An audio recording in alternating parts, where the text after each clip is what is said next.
Fiery debate and passionate discussion as me and my panel tackle some of the biggest topics hitting the headlines.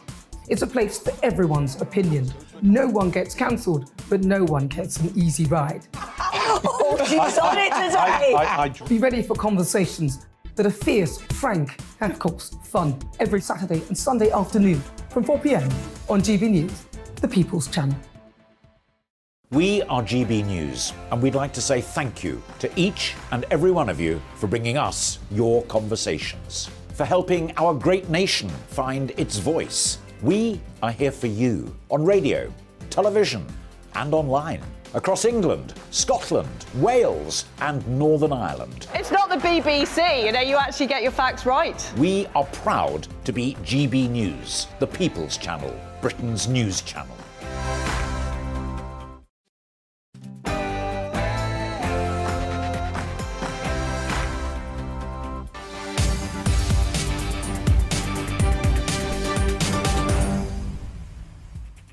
Well, good afternoon, everybody. You're with me at 3. It's Patrick Christys on GB News, and it's the day many of us have been waiting for. ISIS bride Shamima Begum is legally not a British citizen and will not be coming back to Britain anytime soon. It's a little bit of a Shamima special today, ladies and gents. Common sense has won the day, and I think all of those people saying that they're on Team Shamima should ask themselves why they've been supporting an ISIS fanatic instead of our own national security. Talking of priorities, there will be no homeless military veterans by the end of the year. That is according to the Veterans Minister. We'll be looking at how we get soldiers off our streets and into fresh bed sheets. It's a shame all the hotels are being used for other people. But on that note, the asylum seeker backlog has reportedly hit 150,000, and the bill for the taxpayer is now around £2.1 billion a year. In other news, it often gets a little bit fruity on this show, but not today, because apparently fruit and veg aisles in supermarkets are bare. We've got a tomato shortage, believe it or not, and you cannot get a cauliflower for love nor money. Send me pictures of your local supermarket today. I want to see the shelves, people. I want to see it. In other news, nurses, supposedly, won't go on strike, which is quite nice because we're always reporting about the fact that they will. And Britain's wokest university, Cambridge, has gone fully vegan. It's no wonder the supermarkets are all out of fruit and veg, is it? GB Views at gbnews.uk. One story in town for you today, ladies and gentlemen. Are you happy that Shamima Begum isn't coming home? But now, it's your headlines with Aaron Armstrong.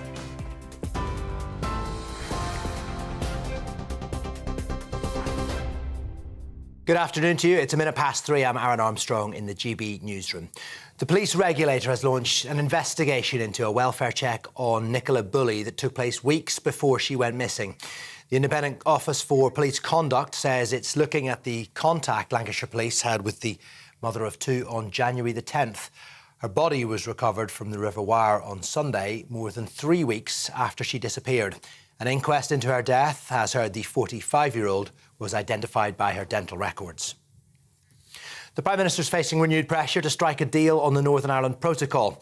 Rishi Sunak told the Commons intensive talks with the EU are ongoing and he wants to make sure he ticks all the boxes. He also suggested any new deal would be put to a vote in the Commons. I am a Conservative, a Brexiter and a Unionist, and any agreement that we reach needs to tick all 3 boxes. It needs to ensure sovereignty for Northern Ireland, it needs to safeguard Northern Ireland's place in our union, and it needs to find practical solutions to the problems faced by people and businesses. I will be resolute in fighting for what is best for Northern Ireland and the United Kingdom.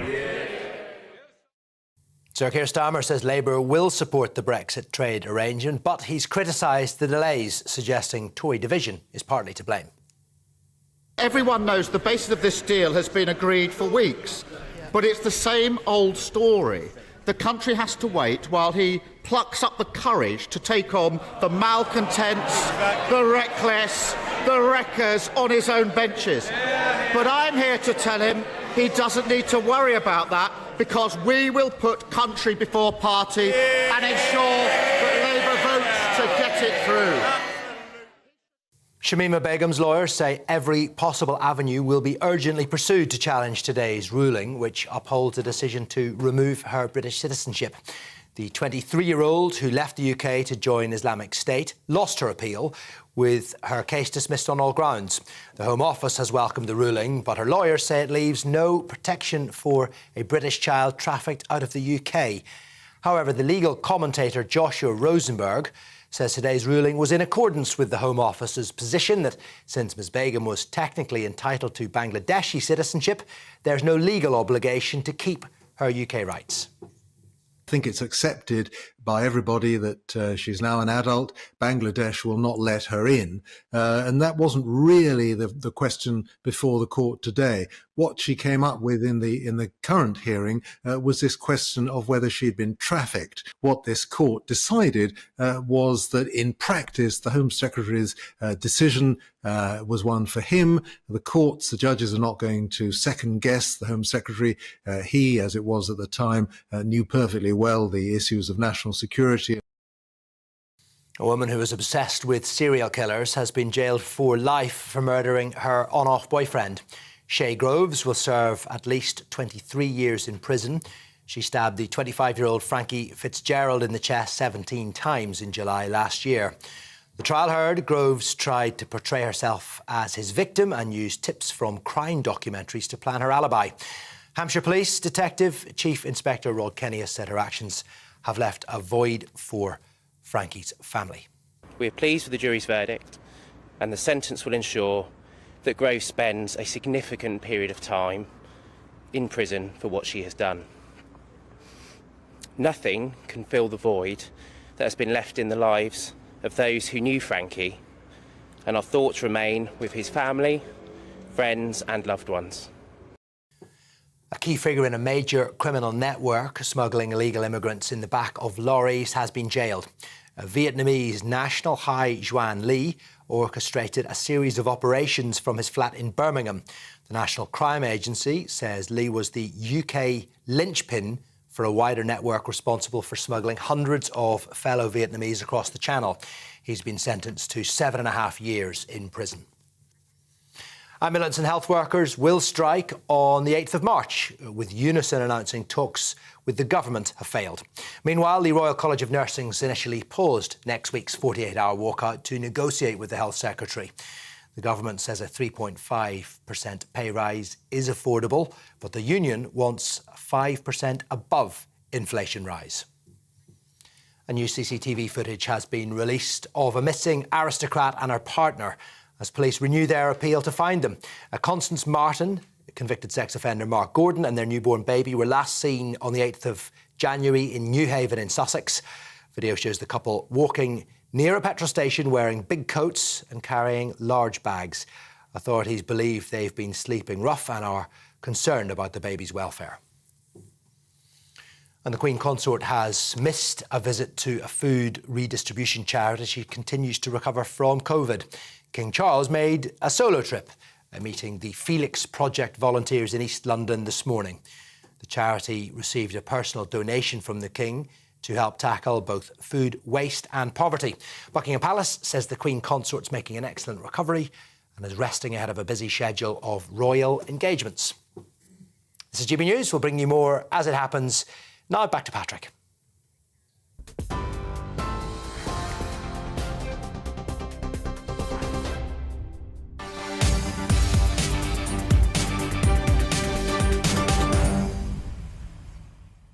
Right, well, Shamima Begum won't be coming back to the UK anytime soon, will she? The so-called ISIS bride has failed to legally challenge a UK government decision to deprive her of her British citizenship, a victory, many would say, for common sense. It means the 23-year-old is still barred from returning to Britain, leaving her stuck at a camp in northern Syria. Now, responding to the judgment, a Downing Street spokesperson had this to say. They said the government's priority will always be maintaining our national security. Loads of questions to get stuck into on this. We'll be doing it throughout the course of the show. Does it mean that other people are less likely to be able to come back now? Is she still a threat in your view? Because if not, why wouldn't you have her back? Should she face justice here? Do you think, in your view, that she is still a British citizen? And who do you trust when they say that she shouldn't come back? The Home Office or Shamima Begum herself. I also want to know your views on the people who went into bat for her. ITV decided to try to rehabilitate Matt Hancock. The BBC went for Shamima, which I think has backfired massively. But despite the setback for Begum, her lawyers say the fight over the decision to deprive her of her citizenship still has a long way to go. In terms of the legal fight, that's nowhere near over. We're not going to go into details about exactly what that means at this stage. I think what else this judgment calls out for, though, is some courage and some leadership from the Home Secretary to look at this case afresh. Very interesting, that, isn't it? You go into the law and end up on the side there of bringing Shamima Begum back to the UK. Right, I'm going to have a legal expert on shortly, but right now it's GB News' Home and Security editor, Mark White. I'm going to focus on those aspects to it. Clearly, it was believed that she was such a threat or had done such bad things as to not warrant returning to the UK as a citizen. Yes, and that was the case that was put out as much as he could by Sajid Javid, the then Home Secretary, when he made that decision in 2019 to strip Shamima Begum of her British citizenship. He said, if you knew the things that I knew about what Shamima Begum was up to when she was out in Syria. Now, this is information, of course, through intelligence sources, but it did indicate, we've heard from sources as well, that Shamima Begum was part of the religious police, if you like, for the Islamic State terror group, that she was out helping to enforce strict Sharia law. Also, intelligence reports that she was involved actually in some of that terrorist activity in sewing up some of the suicide vests that those ISIS fighters would wear as they went out to carry out their attacks. All denied, of course, by her and her supporters. But the difficulty was, they've always said, get her back to the UK and put her before the courts. But it's very difficult to put a case, Patrick, before the courts in the UK when you're trying to gather evidence from effectively a war zone in the hands of terrorists. Trying to get evidence that will stand up in court is not easy. So you're relying on intelligence sources. And understandably, the British government and the security services do not want to expose their intelligence sources to the kind of forensic examination that you would get by defence teams, which could put those intelligence sources in danger. Yeah, indeed. And like I said, we're going to go into the legal angles on this with a legal expert very, very shortly, so I'll leave the appeal process for a minute or two. Just in terms of our own national security, which many people have been saying has been hampered by these pleads and pleas to try to get Shamima back, people were saying, well, maybe she would always be a threat. We don't know that. They were also saying, would this open the floodgates potentially for other people to come back, other ISIS fanatics, as it were, who've left this country and flee the depravity of Tower Hamlets, for example, to go to Raqqa? Is this potentially a bit of a shot in the arm for our national security? Yes, I think so in that sense. I mean, clearly, it's not a national security concern at the moment, in that she is not being allowed back to the UK, and that was the concern of not just Sajid Javid but successive Home Secretaries. And that, of course, in the judgment is what was uppermost in the SIAC judges' mind as well, as they came to this ruling that, yes, it was a complex case, yes, there was certainly evidence there that would suggest that Shamima Begum, as a 15-year-old, was groomed, trafficked out there by those who wanted to sexually exploit her and to get her to marry an ISIS fighter. But at the end of the day, all of those factors weighed up against the national security of this country do not trump the decision of a Home Secretary to put national security first. And just quickly, that last point I want to drill down on, because we will never know the specific intricacies of not just this case, but others like it that involve high-level national security intelligence, confidential material of the most extreme level. But clearly, in this case, elements of it heard privately almost, categorically, this government was saying, look, if you knew what we know about her, this probably wouldn't even be a discussion about her coming home. Yes, I mean, there is credible intelligence out there from sources gathered over the years which has shown what those that have been involved in activities around Islamic State have been involved in, and Shamima Begum being one of them. Credible intelligence that she was involved in enforcing Sharia law for the caliphate, that she was also involved, as I said just a little earlier, in preparing and sewing up these suicide vests that the fighters would wear. But the real difficulty in putting it before the courts is actually trying to get that credible evidence. How do you get evidence from a war zone when you don't actually have people there taking witness statements, recording that evidence and putting it before the courts? You're relying on intelligence sources. Yes, it can be done to some extent, and intelligence sources have been used in the past, but the security services, understandably, are very reluctant to go down this route and use it as the sole sort of prosecuting factor in a case, because it's then wide open to those defence experts to get in there and to forensically, as you would expect them to do, forensically examine the credibility of that intelligence evidence, and that could put those people who work for our security services and work for other countries' security services at great risk, and they don't want to do that. No, exactly, Mark. Thank you very much. As ever, Mark White, our Home and Security Editor. Look, I'm just going to quickly lob it over to you. The emails are coming in thick and fast. Love the show. This is from Ed. Was very happy with the decision on Begum and criticising the people who went into bat for her, basically. Huge questions, which the court will have assessed, which is her age. That's been a big one for people who do think she should have been able to come back. Was she just a child when she made that decision to go over there? And actually, the other one is, was it even her decision? Was she groomed? Was she trafficked? Well, the court have taken all of this into consideration, and they have come down on the side of the fact that she should not have her British citizenship reinstated. So that, I think, tells you a lot about it. Huge questions we're going to talk about throughout the course of this show. Do you think if she came back, she would still be a threat? If so, why? If not, does that mean that she should come back? Do we have a duty to her, or would it set a bad example to other people? And, yeah, loads to talk about. But I just want to delve in now to the legal aspect of this, because this has been going on quite literally for years, and we keep hearing, don't we, about there's going to be an appeal, there's going to be an appeal, there's going to be an appeal. And joining me now is immigration lawyer Ivan Sampson. Ivan, thank you. Great to have you on the show. So the lawyers are saying, oh, the fight for Shamima is not over. I've got a few questions on this. Firstly, do we know who is actually paying for her legal fight?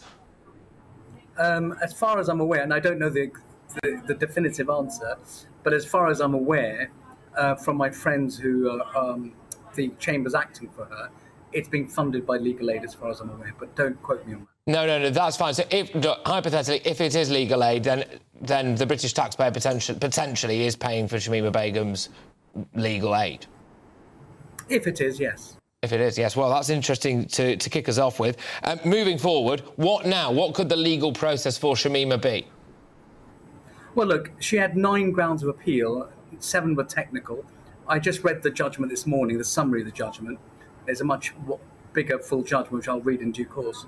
But the 2 grounds she had was, first, that the Secretary of State failed to take into account relevant considerations, namely that she'd been trafficked. And the second ground was that it was a breach of Article 4, which is a prohibition of forced labour and slavery. Now, the courts, I have to correct you on something, Patrick. You said the court considered whether she'd been trafficked. The courts didn't consider that. What the court considered was, should the Secretary of State have taken that into account? Yes, OK. And so the court fell in the favour of the government, and what they've essentially said that, no, they didn't have to he didn't have to take into account that she'd been trafficked. And the overriding, I think what was most important for the Secretary of State was the fact that she went voluntarily to Syria. And that was a major factor, to ISIS. That was a major factor in the decision. And what the courts are saying, that it's OK for a child to be trapped. Well, it's OK for the Secretary of State to deprive someone of their citizenship where a child's been trafficked to another country. and we can then strip them effectively, put them into exile, is what's happened.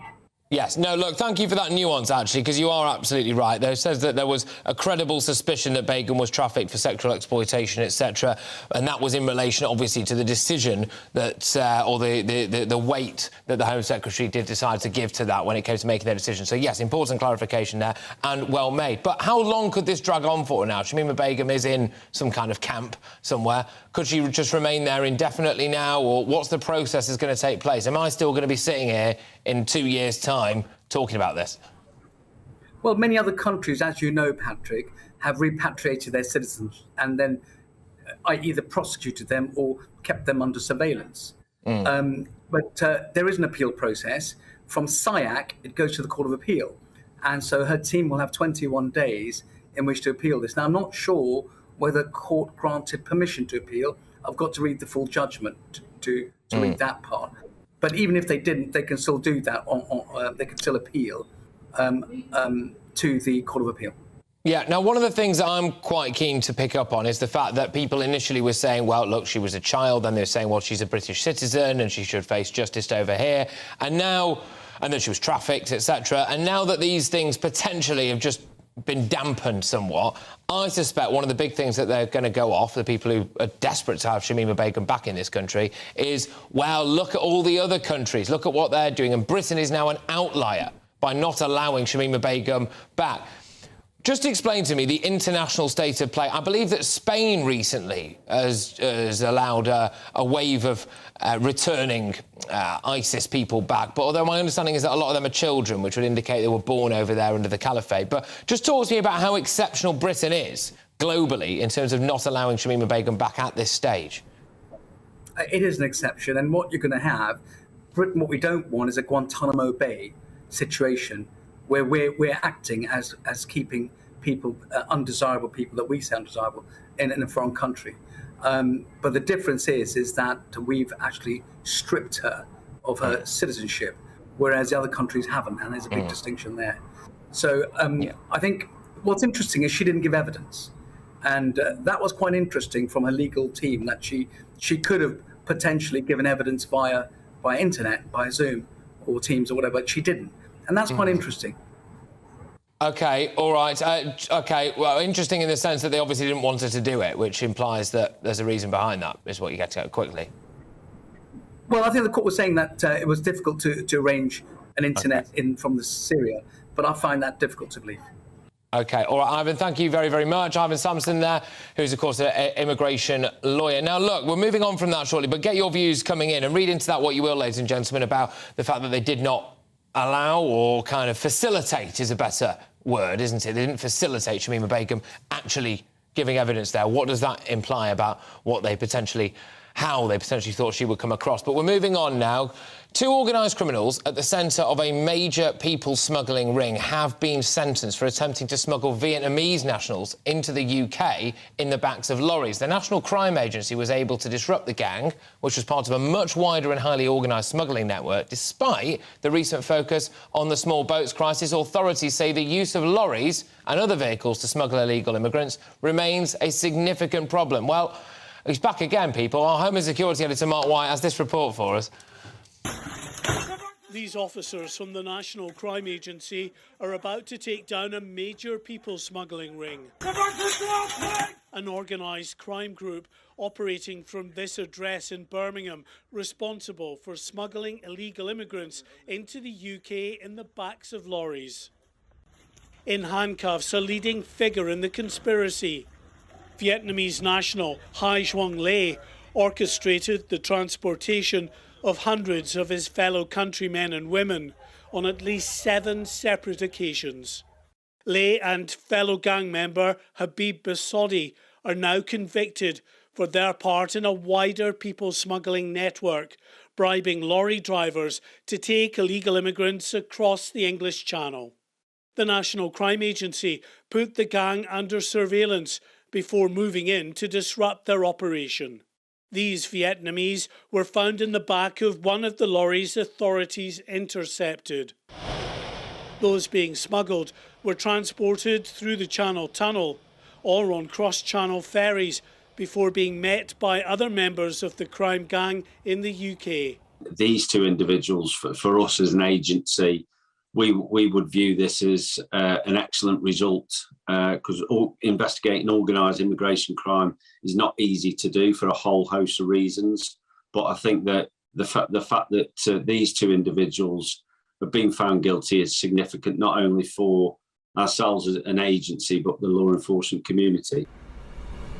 Although the focus of late has been on the smuggling of people across the Channel in small boats, the use of lorries and other vehicles remains a key challenge for law enforcement and border officials. Thousands still attempt to sneak onto lorries here at Calais and at other French ports every year. The vast majority of drivers certainly don't want them on board and face heavy fines if any are found. But there are clearly some prepared to work with the criminal gangs in what can sometimes prove to be a deadly endeavour. In 2019, the bodies of 39 Vietnamese nationals were found inside this refrigerated lorry in Grays in Essex, having suffocated in the back of the airtight trailer. But that did little to deter the people smugglers from a criminal enterprise which, like the small boats trade, is worth many millions of pounds. For now at least, one of those gangs has been disrupted, its key player in prison. Mark White, GB News. Yeah, thank you for that, Mark. Important to remember, it's not just the Channel migrant issue, is it? There are other ways in, certainly. But on the asylum seeker backlog, shortly we're going to be talking about the fact that it's topped 150,000 people on the asylum backlog waiting list. And the cost to that, the British taxpayer, is reportedly around £2.1 billion. So loads of money going out there. But I've just got time before we break to squeeze in an update on what's been a huge story for weeks now. And the police watchdog is to investigate a welfare check on Nicola Bulley, carried out by Lancashire police weeks before she went missing. Well, the mother of two was last seen on January 27th, and her body was sadly discovered in the River Wire last Sunday. It comes as the inquest into her death opened this morning. And let's cross now to our reporter Theo Chikomba, who's outside Preston Coroner's Court. Theo, thank you very much. Can you just bring us up to date, please, on what's happened today? Yes, that's right. So this afternoon, the inquest was opened here at the Coroner's Court. It was open and then adjourned. It only lasted a few minutes. And during that briefing, we understand her family didn't attend today. And the family were informed about this taking place today, but chose not to understand. And the coroner said he understood why they chose not to come today. And the coroner, Dr. James Adderley, said he had contacted the surgeon Andrew Edwards to ask if he could compare dental records obtained by the police from the Great Eccleston Dental Surgery. And he said the surgeon was able to examine the body and found restorative work carried out was identical to the mother of two, Nicola Bulley. And of course, over the last few days, we've heard about some of the criticism about how the police handled themselves over the last few weeks. And in the last few moments, we've heard that Andrew Snowden, who's the Lancashire Police and Crime Commissioner, has commissioned the College of Policing to review the case, including the force's release of personal information about Miss Bulley. We understand over the last week or so, they did release information saying that she had the menopause, and of course she had challenges with alcohol as well, which was something a lot of people were saying, should that have been released or not? So the Commissioner has commissioned a review into that. It's also worth saying that the IOPC, which is the Independent Office for Police Conduct, has launched an inquiry into Lancashire Police. The contact that they had 17 days before she went missing in January. And an IOPC spokesperson has said, following a referral by Lancashire Constabulary on Thursday, the 16th of February, we have started an independent investigation regarding contact the force had with Nicola on the 10th of January. And they're saying we were notified by the force that they attended the family home on that day as part of a welfare check. And it's important to mention that Lancashire Constabulary or the police, they did refer themselves to the IOPC. So plenty more will be happening. We do understand it's likely the inquest will take place in June. Over the next few months, a post-mortem will be reviewed, and of course that information that the police and investigators found during the last few weeks and are continuing to investigate during this period. Theo, thank you very much. Theo Chicomba there, our national reporter who has just been outside Preston Coroner's Court for us and the latest on the Nicola Bulley case.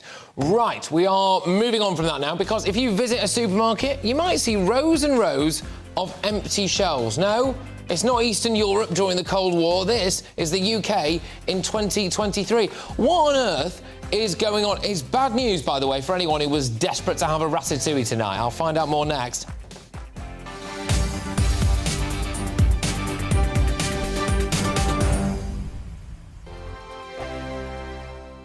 It's all about family, being in people's living rooms, all the interaction and getting to know who our viewers and listeners are. When I was young, my dad used to say, "Nana, stop arguing." I wanted an outlet that would enable me to give my opinion. People are going through a really hard time right now, and I know that you don't feel like you're being listened to by the establishment. I came to GB News because it's the People's Channel, and I want the audience to have their say on the events of the day. We're dynamic. We do something different. Democracy shows that the wisdom of the nation is in its people. I get to travel to find out what the story is from a personal perspective. The British people aren't fools. We know when we're not being told the full story. We've got to work out how Britain moves forward from this. It's the best country in the world. The establishment had their chance. Now we're here to represent your views. Britain's watching. Britain's watching. Britain's watching.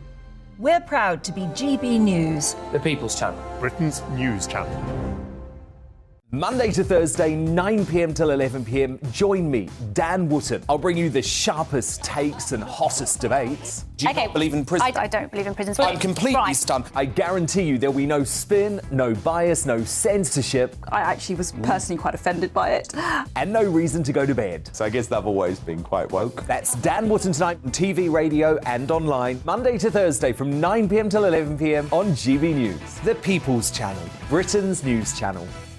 Hello, I'm Michelle Dewberry, and you can join me every weekday 6 till 7 on Jubes and Kerr. You're an inspiration to us all. Clip that bit up. Well, you are. That's my ringtone. My political ambitions those days are gone, I can tell you. She's only teasing. Go on. He's probably going to want to lay down now. I'll give him 2 minutes to have one. Let's respectfully disagree. That's what we like on Jubes and Kerr. Come and join us. GB News, the People's Channel. Michelle Dewberry, weekday evenings at 6 o'clock.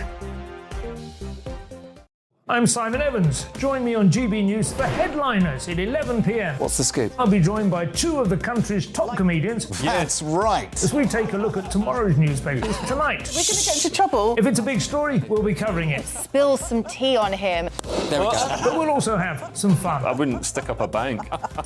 My father didn't love me. So anyway, Headliners every night from 11 on GB News, the People's Channel, Britain's news channel. We are GB News, the People's Channel. And right across the United Kingdom. You can find us on Sky Channel 512. Virgin Media Channel 604. Freesat Channel 216. Freeview Channel 236. And YouView, Channel 236. You can also take us with you on DAB Plus Radio. With the GB News app and at the website gbnews.uk. We're absolutely everywhere. Come join us on GB News, the People's Channel, Britain's news channel.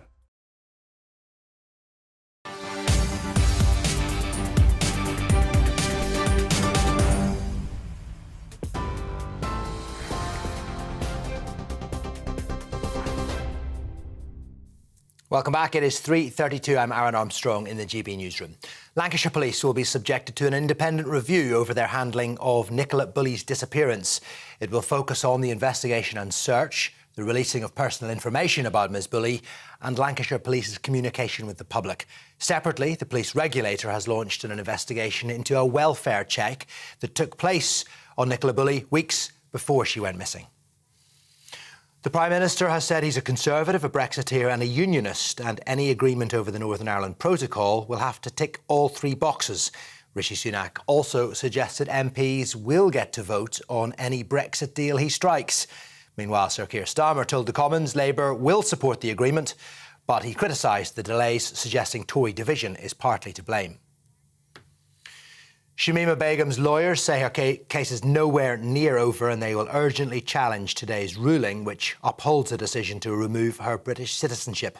The 23-year-old, who left the UK to join Islamic State in Syria, lost her appeal with her case dismissed on all grounds.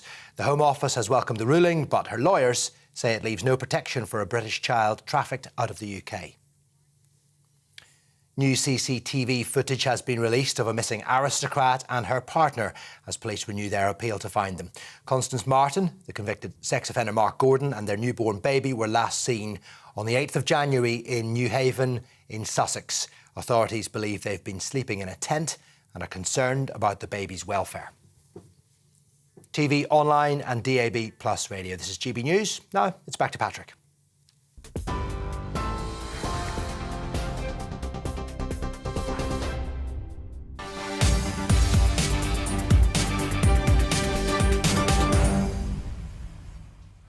Well, lots of you have been getting in touch with your thoughts on Shamima Begum losing her challenge over the decision to deprive her of British citizenship, which is a massive one for us, ladies and gentlemen. A lot of people are saying this is a victory for common sense. Joan says, yes, she was a British citizen, but she went to join a regime that was torturing and killing British aid workers. She knew what she was doing and should never set foot on British soil ever again. And, Joan, we heard a lawyer on earlier on there who said it was very telling in his view that Shamima Begum didn't give any kind of evidence or communication herself via video link, which implies that her own legal team didn't want her to. And you've got to ask, Joan, why is that? Maybe because she doesn't come across particularly well. Maybe because, like we've seen in other interviews there, she just can't stop smirking about the whole thing. And I've got to be honest with you, yes, she was 15 years old. A lot of people want 16-year-olds to have the vote. She was supposedly a very, very bright student at school, so there doesn't appear to be any indication that she was particularly vulnerable mentally at the age of 15. And anyone who didn't know that ISIS was a radical jihadi death cult, well, frankly, I mean, must be seriously, seriously unwell themselves. So I really think that sometimes mistakes have consequences, and fleeing this country to go and join a terrorist organisation is a whopper of a mistake, isn't it? Tony says, I cannot express how glad I am. Sense has actually prevailed. It's about time our country started acting in the interests of the people. Bear in mind, it's not quite over yet. I share your joy in this particular story, but there'll be appeal after appeal after appeal. And on that note, as well, I am reading headlines here. We'll have to confirm it all, of course, but there's been applications for legal aid on behalf of Shamima Begum. How would you feel if it really does turn out that, seriously, it's the British taxpayer who's paying for Shamima Begum's legal aid? And how does that stand, actually, if she's no longer a British citizen? Some unanswered questions there for me. Chloe says, so even with a credible amount of evidence, Shamima Begum will not be allowed back to the UK. By all means, bring her back, but keep her closely monitored.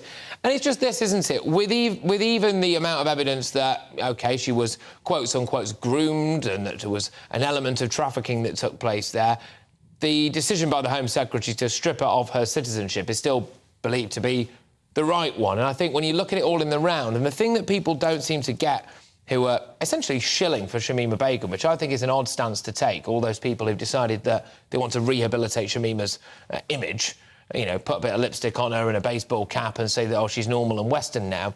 They don't know what our security services know.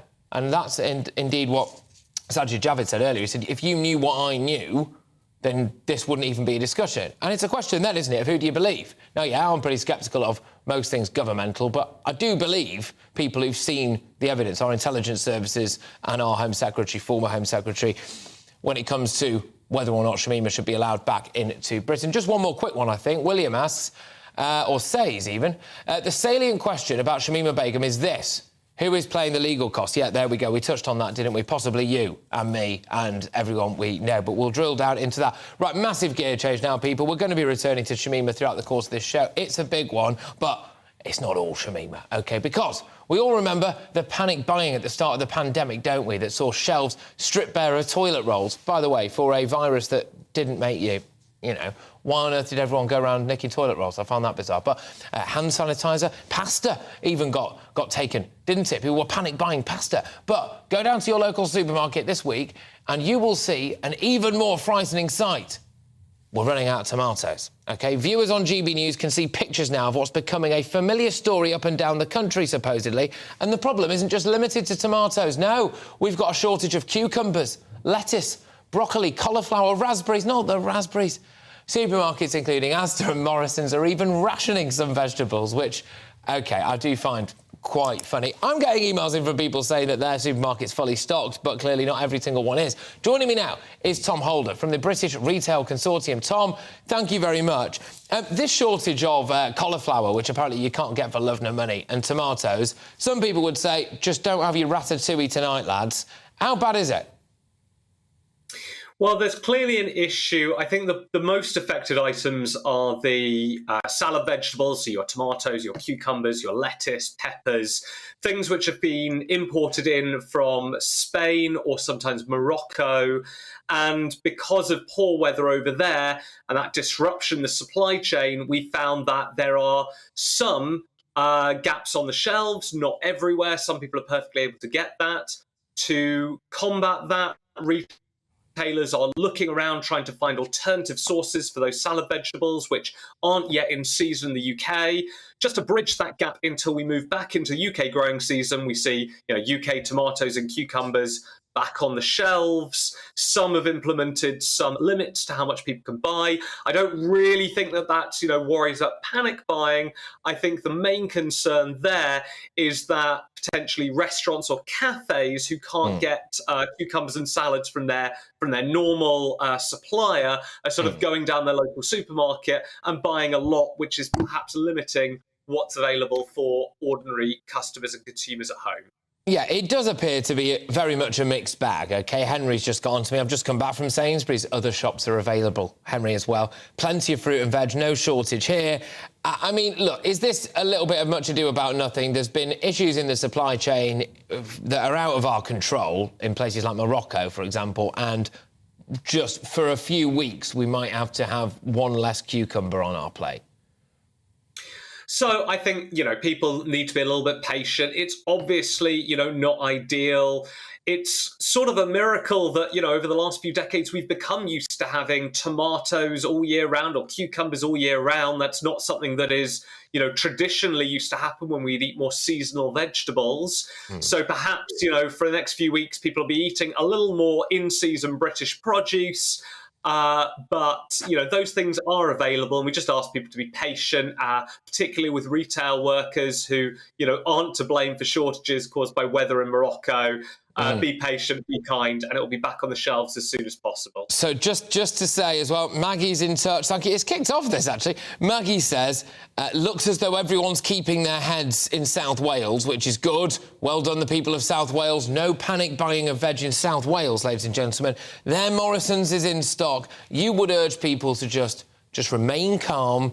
Don't lose it on aisle 3 of your local shop. Just be a bit patient and accept the fact that we can all survive. Well, to be honest with you, I've been surviving without fruit and veg now for years, but we can all survive without a little bit of fruit and veg for a while. That would be your message to the public, would it? Absolutely, absolutely. Good, OK. I take it you won't be panic buying, because if I see pictures of you, I mean, you can see the headline now, Tom. Tom Holder, spokesperson for the British Retail Consortium, and your shopping trolley down at your local, you look like a Waitrose man to me, your shopping trolley down at your local is just absolutely stock full. You better practice what you preach, Tom. You won't be panic buying. I will be having a nice roast tonight with some winter veg rather than a summer salad for today. Fantastic. Look, Tom, thank you very, very much. And fact and a little bit of humour from Tom Holder there, spokesperson for the British Retail Consortium.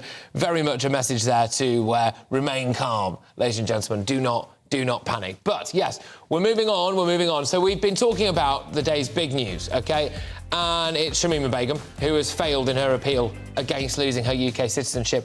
The reason why I'm banging on about this so much is because I think it's a victory for common sense and national security, but it opens up a lot of questions. These questions: was she a child when she went? Do we have a responsibility? Should we be paying her legal aid? And what next for her appeal? We're going to have a massive debate on this and whether or not the judges have got it right. GBviews at gbnews.uk. Are you happy that Shamima is officially not a British citizen? Back in 2.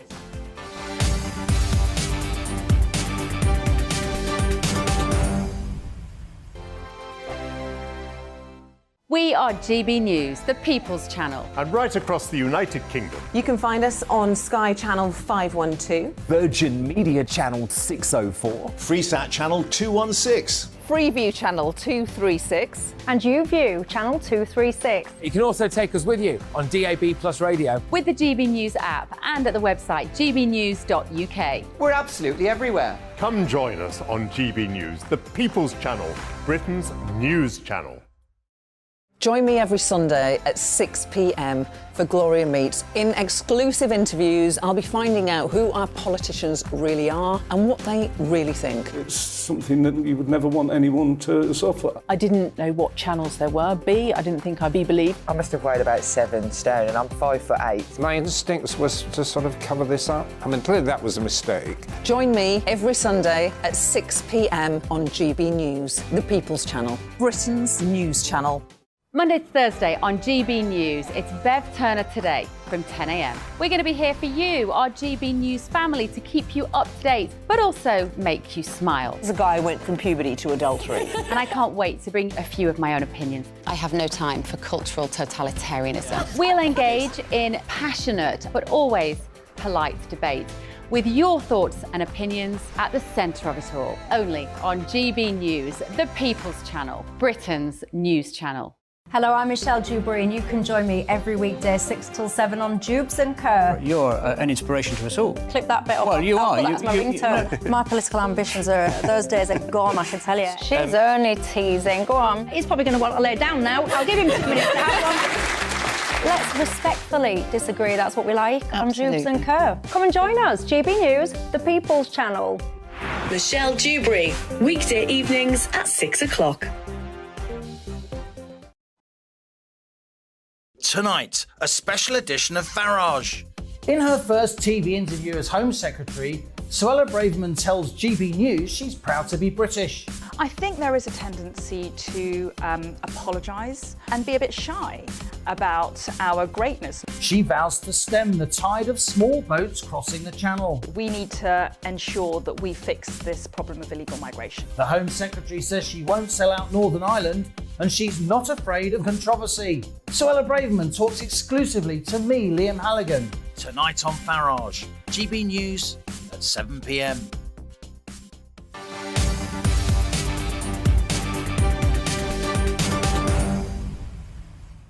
OK, welcome back. Just a little nod ahead to something in the next hour that I think might get you all going a little bit as well, which is an end to homeless military veterans. So basically they could be housed, and we'll bring you an update on that. It's something we've been talking about a lot here, actually. So I just wanted to squeeze that in quickly and keep you teased there for the next hour, because, yes, homeless military veterans might thankfully be a thing of the past. But, yes, back to more pressing matters. Shamima Begum has lost her appeal against the UK government against her British citizenship being revoked, and it means that she's still stuck in a Syrian camp and is barred from returning to Britain, and a lot of people all over the world will be desperately upset about all of that, of course. The decision to deprive the then 19-year-old of her citizenship was taken by the Home Secretary Sajid Javid back in 2019. Today, it was upheld by the High Court. And, of course, it sparked criticism from those who argue that the UK is palming off its problems to other countries. And today, the director of the human rights organisation Reprieve, Maya Foa, said the UK should take responsibility for Shamima Begum. Well, is she onto something, or talking absolute trash? With me now is political commentator Emma Webb, who debated one of Shamima Begum's lawyers back in 2018, actually. And I'm also joined by the anti-racism campaigner Bushra Sheikh. Look, both of you, thank you very much. Really interested to see where we end up with this particular discussion. Bushra, I'll start with you. How do you react to this idea now that Shamima Begum, not a British citizen, bish bash bosh, you're not coming home? Absolute nonsense.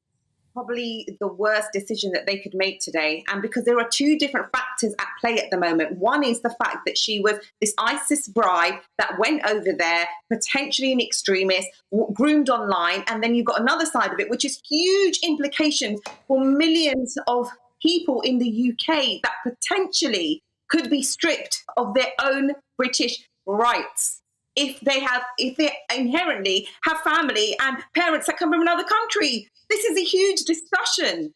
OK. Emma, come back on that. I mean, well, it only sets a precedent if somebody goes and joins a terrorist organisation. So I don't think that that is is what we should be focusing on here. I think that initially the Home Secretary's decision was right given the evidence before him. Obviously, we can't know that, but the point that has been made by the court today in this verdict is that that this is something that constitutionally is a power of the Home Secretary for him to make this decision. And they have found in favour of that decision. But by no means should we be counting our chickens before they hatch. Because this is obviously something that is going to continue to be appealed. Her legal team have been very clear that they're not going to stop trying to get her back here. So I don't think we should be necessarily celebrating, but absolutely, I don't think that she's our responsibility. I think that she's being painted as the victim, and actually that's to the detriment of the real victims of the organisation that she went to join. Bushra, can I just ask Bushra quickly on this? Now, the Home Secretary at the time, Sajid Javid, has said, if you knew what I knew, there's no way we'd even be having this discussion about her coming back. Can I ask why, it may appear anyway, why you are more willing to take the version of events of a former ISIS bride over the Home Secretary? At the time, I don't quite understand that. Can you explain that? Okay, so you know what? If they have information that potentially could change, let's say, our viewpoint, then share that with the public. Because right now, in my opinion, so let's just say that there was intelligence involved, and we know that there's always two sides to a story. However, as far as I'm concerned, this is the government, the UK government, trying to cover up themselves to say that they actually don't have a process in place for individuals like Shamima Begum. What is going to be done for every single other person that has something like this happen to them? There is no process in this country. Can we even convict these people? I'm not even saying that she's guilty. Even if she is a monster, she's a monster of the UK. She deserves to come back to the country in which she was born. This is her right. OK, Emma, it's her right to come home. This was a national security decision from the Home Secretary. So, you know, I think... Again, we're putting all of this emphasis on Begum as being some kind of... Oh, I think Emma's just dropped off for a second for us there. We'll bring her back. Sorry, Emma. Carry on, Emma. Sorry, we lost you for a second. Carry on. Apologies for the bad connection. Look, I think that we are trying to paint Begum as a victim here. I think that this is first and foremost a security decision by the Home Secretary, which is his job. With Sajid Javid's job, is Suella Braverman's job to put the security of the British public first. So trying to paint Begum as if she's some kind of victim here, I think is completely misled. We're just doing the work of her PR team. OK. Bushra, can I ask you, do you think there would be a different narrative surrounding Shamima Begum if she was white? Absolutely. 100%. We know that in this country, we have homegrown racists, people that treat each other differently based on their skin colour. She's made an example of due to a colour, due to a discriminative racist policy that exists within government that can treat people as second-tier citizens. This is a fact. This is the bigger conversation. It's people of colour can be treated differently. OK. Let me drill down on that, Bushra, before I throw it back to Emma. So, if I'm hearing you correctly, in your view, Shamima Begum, who left Tower Hamlets to go and be an ISIS bride and allegedly sewed suicide bombers into their suicide jackets, didn't balk at beheaded bodies in the streets and only renounced ISIS after ISIS had been crushed, you think that one of the main reasons behind why the government doesn't want her back in the UK is because the government is racist against her? It's not that the government is racist against her. It's setting an example. It's saying that there is a conscious bias that exists within our policies against people like me. And perhaps Emma cannot even relate to this because I have parents that come from another country. So if tomorrow my good behaviour as a Britishness is being policed by people, that's not the same as anybody else. You do not get that treatment, so why should I get that treatment? And that's exactly what we're seeing here. OK, Emma, come back.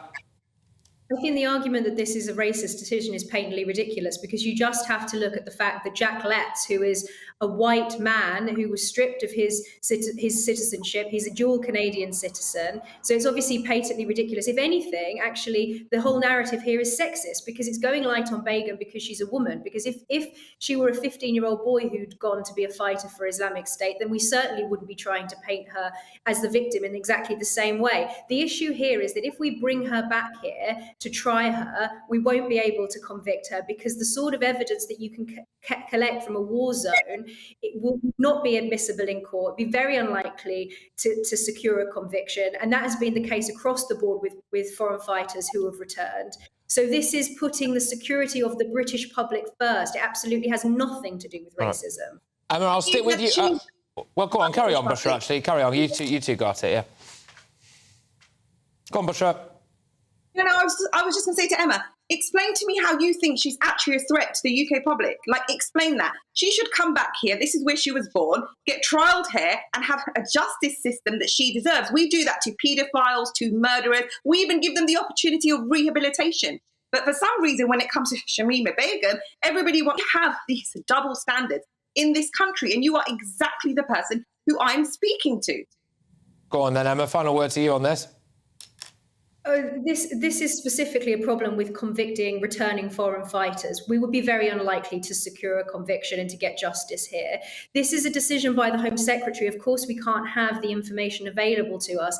It's his job, and it's within his powers constitutionally to make decisions to make sure that the British public are kept safe. This is due process. What is happening here with this going through the courts in the UK is part of the process. So I think the Home Secretary was absolutely right to put the British public's security first. OK, look, both of you, can I just say thank you for a fantastic debate. Strong views on either side. That is a proper debate about this topic. So, look, we massively appreciate it. There's Bushra Sheikh there, who is an anti-racism campaigner, and, of course, Emma Webb as well, political commentator, who actually did debate one of Shamima Begum's lawyers back in 2018. How good was that, ladies and gentlemen? GBviews at gbnews.uk. Get them flying in. We're going to be repeating debates like that, actually, a bit later on, although I'm not sure they'll be quite as good. I don't want to ruin the rest of my own show, but that was pretty spicy. Now, moving on. The murder trial of former nurse Lucy Letby has been continuing today. This is a shocking case, this, isn't it? Jurors have heard from a key witness who's spoken of the moment when she first suspected that suspicious activity was taking place on the ward. And a bit more detail on this now. This is 33-year-old Lucy Letby, who's pleaded not guilty to the murders of 7 babies and the attempted murders of 10 others. Let's get a bit more detail on this now from our reporter Sophie Reaper, who has the latest from Manchester Crown Court. Sophie, thank you. What's the latest? Well, court began around 10:30 this morning. The first witness to take this stand was Belinda Williamson. She was working alongside Lucy Letby on the 9th of April 2016. That's the day that Ms Letby is alleged to have attempted to murder child L and child M. Ms Williamson told the court that around 4 o'clock that afternoon, an alarm began to sound concerning child M. That was as a result of bradycardia. That's when the heart is moving and beating too slowly. We've also heard today from Dr. Ravi Jairam. He also responded to that alarm. He said when he arrived, baby M had already received 3 doses of adrenaline and that CPR was ongoing. He recalled that CPR reached a point where they did consider withdrawing, but then suddenly baby M seemed to recover. He said he was very glad about that, but he didn't understand what they had done to help him recover. Now, he also talked about child M's skin. He said he'd observed some very bright pink patches which flitted about his torso. He said he remembered them, but he didn't have time to write them down in his clinical notes. Now, this caused a little bit of tension between him and the defence, Benjamin Myers KC. He said that it might be considered by some incompetent that he left it out of the notes, which prompted Dr. Jairam to ask Mr. Myers if he was calling him a liar. Now, court has adjourned for the day. It's going to be continuing here at Manchester Crown Court tomorrow, and we'll be bringing you updates on this very controversial case as it continues. Thank you very much. Sophie Reaper there, who has that latest on that case from Manchester Crown Court. Wow, OK, right, you're with me, Patrick Christys on GB News, and coming up, yes, it's that huge news about ISIS bride Shamima Begum. She's failed in her appeal against her removal of British citizenship. Good news, I think, for a lot of people. Lots of strong views on this. Sometimes we all make mistakes. Yes, I get that. But joining a radical jihadi death cult is one of them, and I think that should have consequences. And should people be forced to go vegan? An eclectic mix in a tick.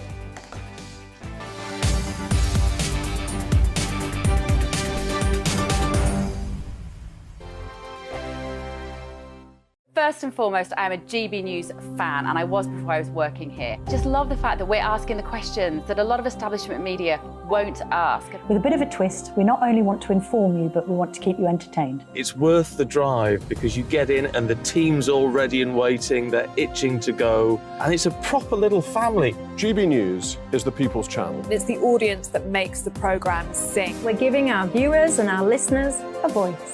I see the thousands of your letters, tweets, emails, you name it, coming in. Britain is broken. How on earth did we get into this mess? But more importantly, how do we get out of it? The establishment had their chance. Now we're here to represent you. It's time for something different. It's time for GB News. I'm very patriotic. I believe in Britain. Our best days lie ahead. Britain's watching. Britain's watching. Join us here on GB News. The People's Channel. Britain's news channel.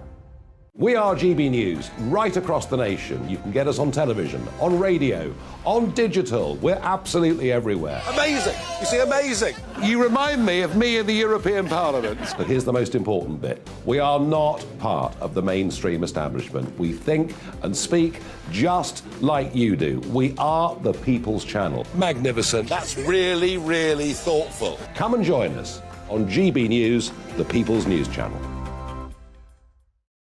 Monday to Thursday, 9 p.m. till 11 p.m. Join me, Dan Wootton. I'll bring you the sharpest takes and hottest debates. Do you not believe in prison? I don't believe in prisons. I'm completely stunned. I guarantee you there'll be no spin, no bias, no censorship. I actually was personally quite offended by it. And no reason to go to bed. So I guess they've always been quite woke. That's Dan Wootton tonight on TV, radio and online. Monday to Thursday from 9 p.m. till 11 p.m. on GB News. The People's Channel, Britain's news channel.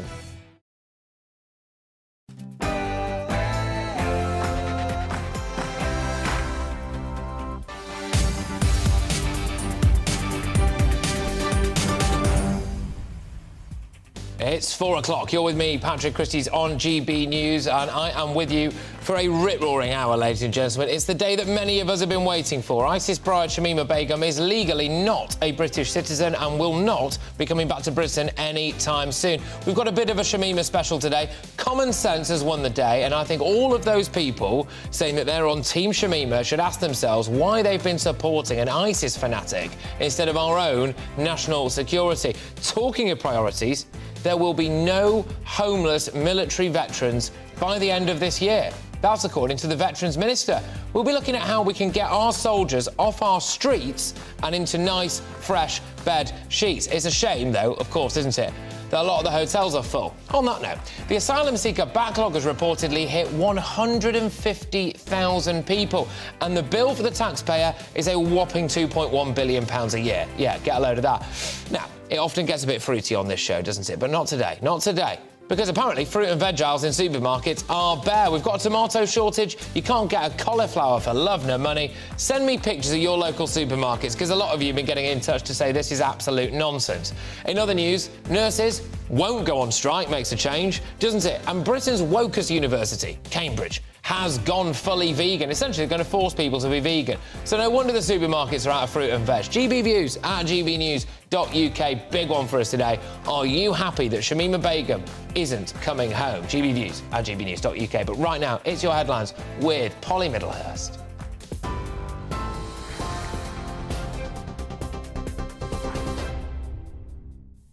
Patrick, thank you, and good afternoon to you. The top stories on GB News. Lancashire Police says it welcomes the independent review the College of Policing will conduct into its handling of the Nicola Bulley case. It's going to focus on the investigation and search and the release of personal information, as well as Lancashire Police's communication strategy with the public. Separately, the police regulator has launched an investigation into a welfare check on Miss Bulley just weeks before she went missing. Her body was recovered from the River Wyre on Sunday, more than 3 weeks after she disappeared. The Prime Minister is today facing renewed pressure to achieve a resolution regarding the Northern Ireland Protocol. Rishi Sunak told the Commons today intensive talks with the EU are ongoing and that any agreement would need to ensure 3 things: sovereignty for Northern Ireland, Northern Ireland's place in the Union, and solutions to problems faced by people and businesses. I am a Conservative, a Brexiter and a Unionist, and any agreement that we reach needs to tick all three boxes. It needs to ensure sovereignty for Northern Ireland, it needs to safeguard Northern Ireland's place in our union, and it needs to find practical solutions to the problems faced by people and businesses. I will be resolute in fighting for what is best for Northern Ireland and the United Kingdom. Well, Sir Keir Starmer says Labour will support the Brexit trade agreement, but he criticised the delays, suggesting Tory division is partly to blame. Everyone knows the basis of this deal has been agreed for weeks, but it's the same old story. The country has to wait while he plucks up the courage to take on the malcontents, the reckless, the wreckers on his own benches. But I'm here to tell him he doesn't need to worry about that, because we will put country before party and ensure that Labour votes to get it through. Shamima Begum's lawyers say every possible avenue will be urgently pursued to challenge today's ruling, which upholds a decision to remove her British citizenship. The 23-year-old, who left the UK to join terrorist group Islamic State in Syria, lost her appeal, with her case dismissed on all grounds. The Home Office has welcomed the ruling, but her lawyers say it leaves no protection for a British child trafficked out of the UK. However, legal commentator Joshua Rosenberg says today's ruling was in accordance with the Home Office's position that there's no legal obligation to allow her to keep her UK rights. I think it's accepted by everybody that she's now an adult. Bangladesh will not let her in. And that wasn't really the question before the court today. What she came up with in the current hearing was this question of whether she'd been trafficked. What this court decided was that in practice, the Home Secretary's decision was one for him. The judges are not going to second guess the Home Secretary. He, as it was at the time, knew perfectly well the issues of national security. Well, in other news today, a woman who is obsessed with serial killers has been jailed for life for murdering her boyfriend. Shay Groves will serve at least 23 years in prison. She stabbed 25-year-old Frankie Fitzgerald in the chest in July last year. Trial heard, Groves tried to portray herself as his victim and used tips from crime documentaries to plan her alibi. Hampshire Police Detective Chief Inspector Rod Kenny says her actions have left a void for Frankie's family. We're pleased with the jury's verdict, and the sentence will ensure that Groves spends a significant period of time in prison for what she has done. Nothing can fill the void that has been left in the lives of those who knew Frankie, and our thoughts remain with his family, friends and loved ones. A key figure in a major criminal network smuggling illegal immigrants into the UK in the back of lorries has been jailed.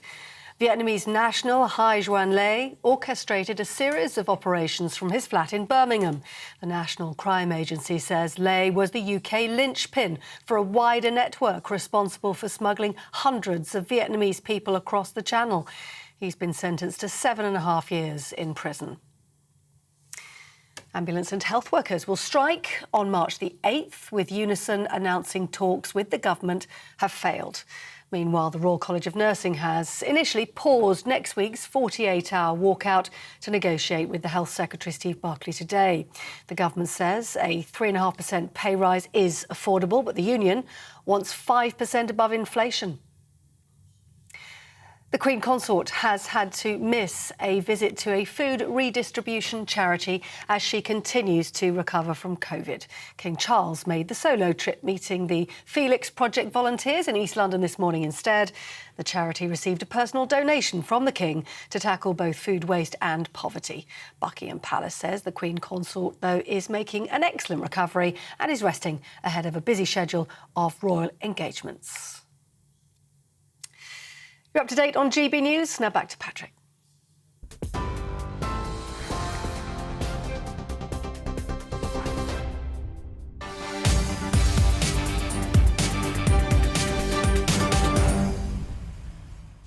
All right then, OK, so the decision to remove Shamima Begum's British citizenship was perfectly lawful. Shock horror. That's according to this Special Immigration Appeals Commission, which today ruled against the so-called ISIS bride. Begum was appealing the decision to revoke her British citizenship made in 2019 by then Home Secretary Sajid Javid. Responding to the judgment, a Downing Street spokesperson said the government's priority will always be maintaining our national security. And I know this has been a massive issue for plenty of people, especially those who watch and listen to this show.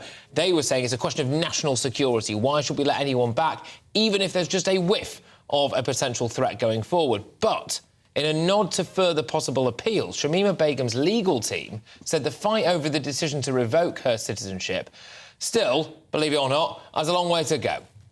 In terms of the legal fight, that's nowhere near over.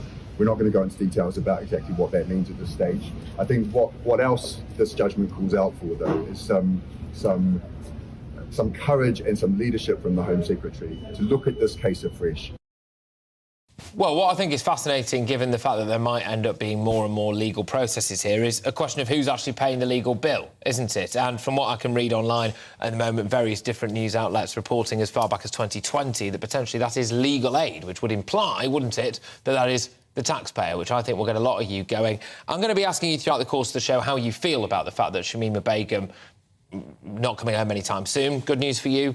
Do you think that she should face justice over here? GBviews at gbnews.uk. And what do you make of people who think that people who are angry about Shamima Begum and don't want her back are just doing it because they're racist? GBviews at gbnews.uk. But joining me now is our very own Home and Security Editor, Mark White. Mark, thank you very, very much. Well, this is a massive day and one that's people have been waiting for a long time, isn't it? Yes, for those, though, that want a conclusion to this, sadly, it's not that stage yet. As you heard there from the legal representatives of Shamima Begum, they will try, as you would expect them to, representing her, to go for whatever avenue they can to relitigate this, to appeal, to ensure that at some point she gets her citizenship back and is allowed to return to the UK. The British government, for their part, is determined to fight this all the way on the grounds of national security. It was that primary concern that we're told drove Sajid Javid to make the decision back in 2019 to strip her of her British citizenship. Now, at that time, the allegations and the accusations were that you're making this young woman stateless. Well, Sajid Javid and the Home Office and successive Home Secretaries have argued since that they've not made her stateless, that she always had the opportunity. Just because she's not availed herself of that opportunity doesn't detract from the fact that there was always the opportunity for her to pursue her Bangladeshi citizenship, regardless of what the Bangladeshi government may say about welcoming her or not. She's not even explored that avenue. So, of course, the Home Office has argued that she's not stateless. There is a potential avenue for her to explore there.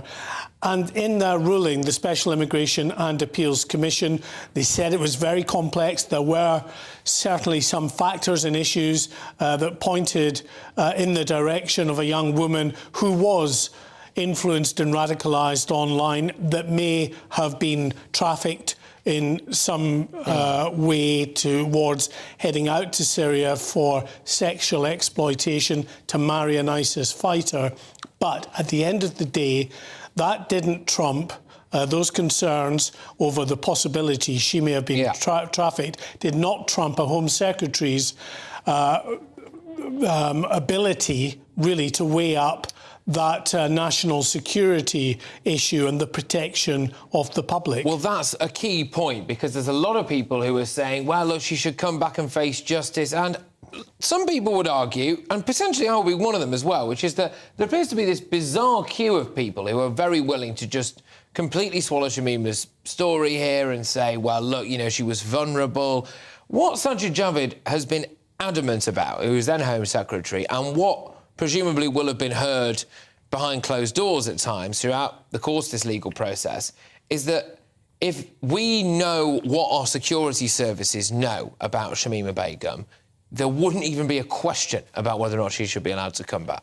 Yeah, I mean, and some of this information is already out there in the public, because security sources have spoken to me and other security journalists at other news organisations, and we know, for instance, that there is credible intelligence passed back to the British from the CIA, from other intelligence agencies, claiming that Shamima Begum was a member of the feared ISIS morality police, that at times she was seen with an AK-47 patrolling the streets of whatever city she was in. One incident is spoken of in which she's brandishing this weapon and shouting at another woman for wearing brightly coloured shoes.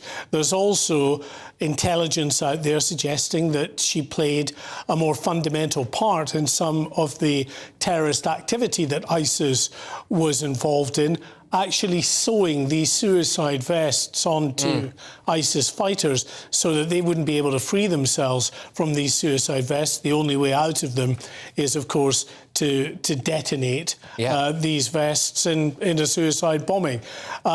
So that's intelligence. Does that mean it's strong enough to put before the courts, or that even the government in this country and the various intelligence services around the world would be willing for their intelligence sources to be subjected to the forensic scrutiny of defence lawyers in a trial? Well, no, it doesn't. It's extremely difficult to put a case together when you're relying on events that have taken place in a war zone controlled by terrorists at that time. Yeah, look, Mark, thank you very, very much, as ever. Mark White there, our Home and Security Editor. Well, there we go. This is the latest today, which is that Shamima Begum, of course, is not a British citizen, and although she may well appeal it, she will appeal it. Potentially, by the way, at the cost of the British taxpayer, which I think is an important angle on this. We'll have to drill down into the specifics on that, but potentially she will not be returning to Britain anytime soon. Does anybody else find it quite bizarre how many people are willing to do a PR job on Shamima Begum? We could argue that the BBC, in some senses, have focused on her in a interesting light. There's been podcasts and series, etc., you know, The Real Shamima and all of that. I found that bizarre. I find it quite strange that there is clearly such a big PR machine behind her, you know, changing the way that she dresses. She's gone from wearing more traditional Islamic dress to baseball caps and lipstick and all of that, hasn't they? They've also done various glossy magazine spreads of Shamima Begum, which I find, again, weird. And what I find double weird, which is that if she is this nice, lovely girl next door that they want you to believe, and she was horribly trafficked and misunderstood, then why, oh why, weren't they extra keen to put her, via video link, at this hearing? Because they were saying, well, we couldn't possibly get the signal from Syria. All right, well, the signal is working all right when they want it to, it would appear. So I think that's fascinating. How do you feel about the idea that there are so many people in this country who seem willing to do Shamima Begum's bidding? But joining me now is the chair of Migration Watch. It's Al Mehmet. Al, great to have you on the show. Thank you very much for popping up for us. Look, Al, the initial thing here that I want to ask you is, I had a guest on earlier that's rattled a few of our viewers and listeners here, saying that if Shamima Begum was white, then we wouldn't be having a load of outrage about her coming back to Britain. Your views on that before we get stuck into maybe more of the detail on this? Nonsense, of course. Let's not forget who the Home Secretary was who made the decision in the first place, and what religion he came from, what his colour is, what my colour is. Frankly, it's absurd. Time and time again, we hear this sort of nonsense from people who want to close down debate by throwing in the race issue. I won't wear that, frankly. It's a nonsense. Yeah, I'm quite glad you said that, actually, but there we go. Alp, just in terms of this latest decision, there will be appeals and appeals and appeals. Should the British taxpayer be paying for her legal aid? No, I don't think the British taxpayer should be paying for her. Indeed, how many cases are there where there are challenges to British law, to Britain itself, by people who are using taxpayers' British money in order to pay for those appeals?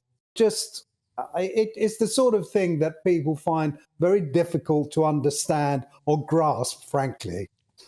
And in terms of whether or not she is our responsibility, this is the line from people, isn't it? She was a 15-year-old child who was groomed and radicalised and trafficked to a war zone. She was utterly helpless from start to finish, and she is our responsibility. Your views on that?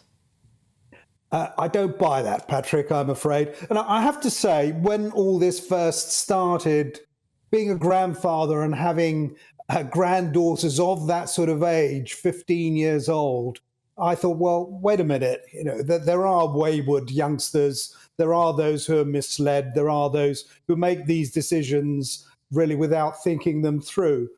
However, it didn't stop there. It didn't stop when she was 15. The whole story continued. There was a process going on until she was 19. It wasn't until ISIS were defeated that she decided that she was actually going to she decided that she was British after all, and she didn't mind coming back to this country. Okay. That's what worries me. I just want to move this discussion on slightly, actually. We're going to be doing a lot on Shamima throughout the course of the show, so I just want to move it on because there was another big story, actually, relating to our borders, our national security and immigration, etc., that dropped, which is that our asylum seeker backlog is now pretty much at record levels, and the cost to the taxpayer is eye-watering as well. Would you mind just running our viewers and our listeners through that, please? I will. However, before we go on to that, it's an irony, isn't it, that Shamima Begum, had she managed to get herself to Calais and jumped in a boat and got here, would have been stuck with her, whatever the court said. But that's another story. The numbers are ballooning, but it was always inevitable that the numbers in the backlog were going to grow. And as those numbers grow, the costs of putting people up in hotels or wherever, of giving them pocket money while they're waiting for decisions, all that was going to go up, now over £2 billion a year. That, I'm afraid, is not going to be helped by the government deciding effectively to declare an amnesty for those who are waiting for decisions to be made. Because that is really what is being proposed. There's going to be a box-ticking exercise whereby if you are accepted as coming from a certain country where experience shows that you are likely to be, the courts are likely to accept your asylum application, then you won't even think about it. You won't talk to them. You say, OK, well, there's no point in going through with this because we're going to lose, so let them in. That is wrong. That is very wrong, and I think sends all entirely the wrong signals to people who think, well, all you need to do is get here and you're going to stay. Yeah. That's what's happening. That's why the numbers are growing. If we were to hold people who arrive, deal with them quickly and move them on, remove them, then they would stop coming. That's how to get the backlog down, not by this is it. Exercise. I mean, I had concerns about this, and I know a lot of people did when Rishi Sunak announced initially, well, look, we're going to reduce the backlog to zero. And I thought, well, how are you going to do that? And as far as you're concerned, it might do it by just waving a load of people through out. Well, that's exactly what's going to happen. That's what we've been told will happen.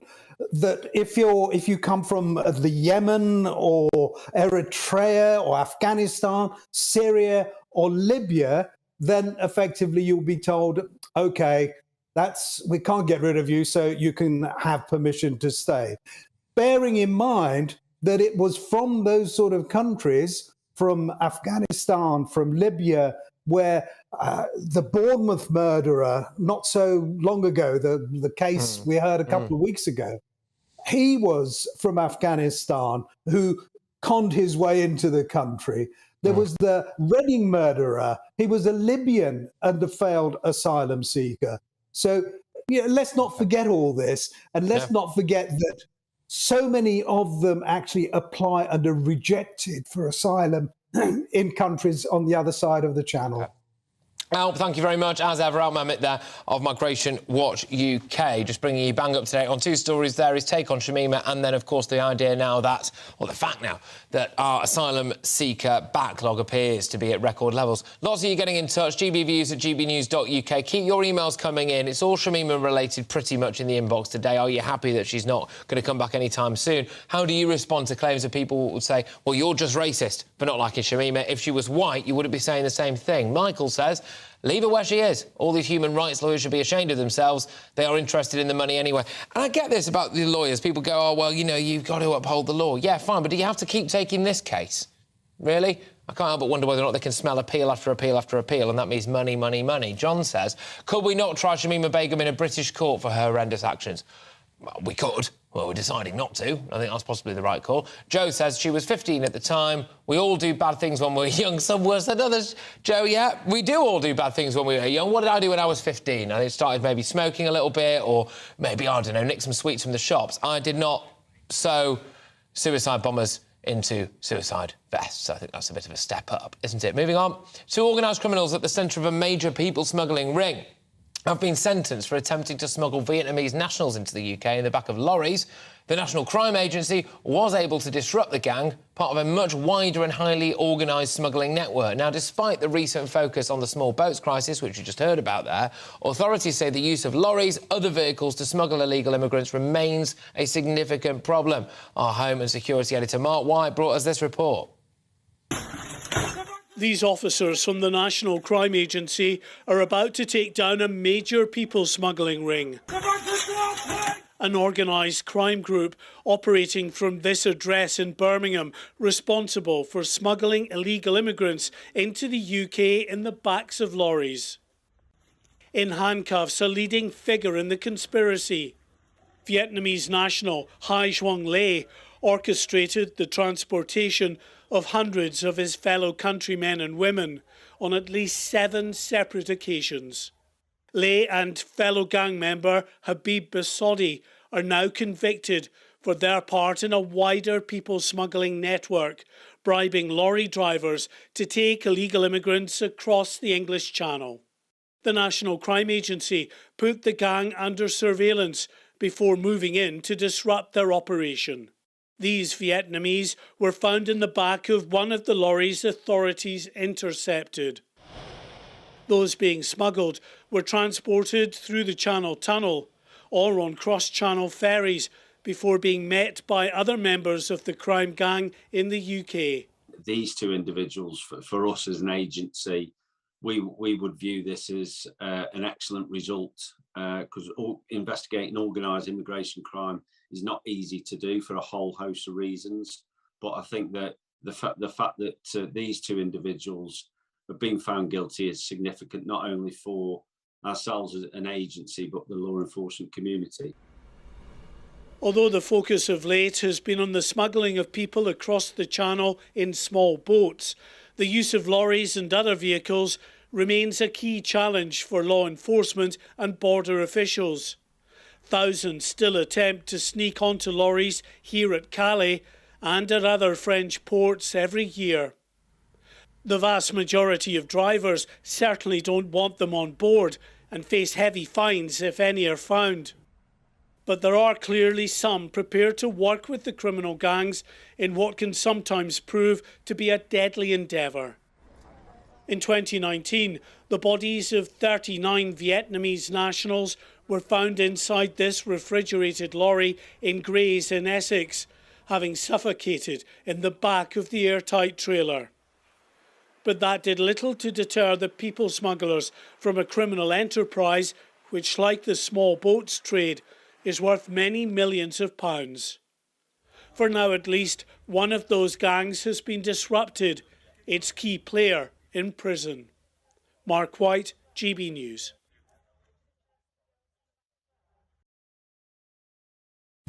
Mark White there, our Home and Security Editor. Loads coming your way. We take a deep dive into the SNP leadership. It turns out there's going to be no more homeless military veterans as well for the next year, apparently within the next year. That's good. And as you can see on your screens there, though, some less good news, especially if you want to have a salad or a ratatouille this evening. We've got a massive vegetable shortage. I will tell you why next.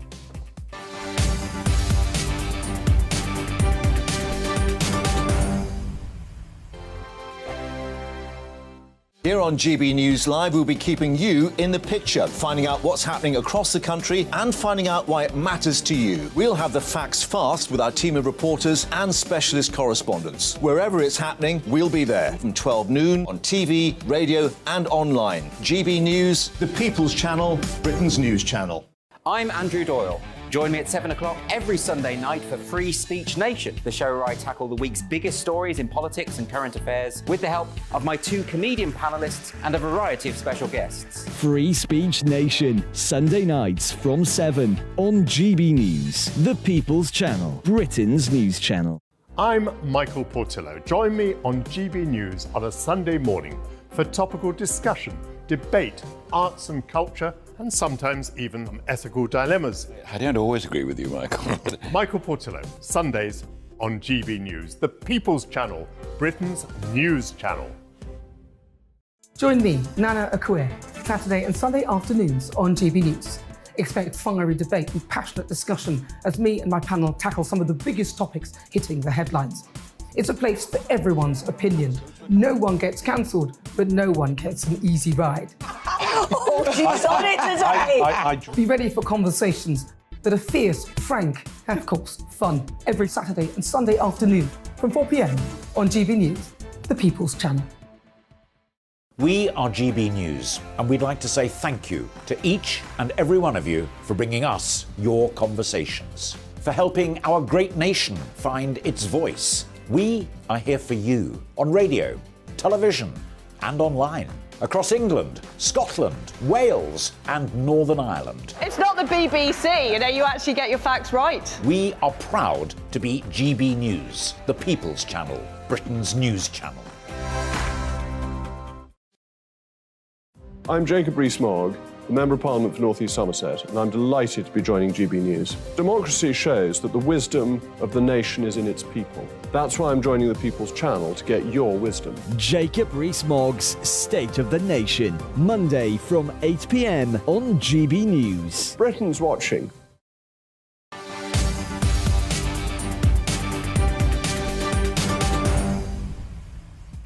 Yes, moggy, oi, oi, oi. Very much so here at GB News. You're with me, Patrick Christys, and in a moment, I've got big breaking news about the vegetable shortage that is apparently not a shortage, but might be. But now, though, well, in fact, I've got all of that, and I've got much more as well. Of course, I'm going to be talking about an end to veteran homelessness, which is a massive one. We're going to be talking about all of that, and the nurses' strikes might be off. But now, it's your headlines with Polly.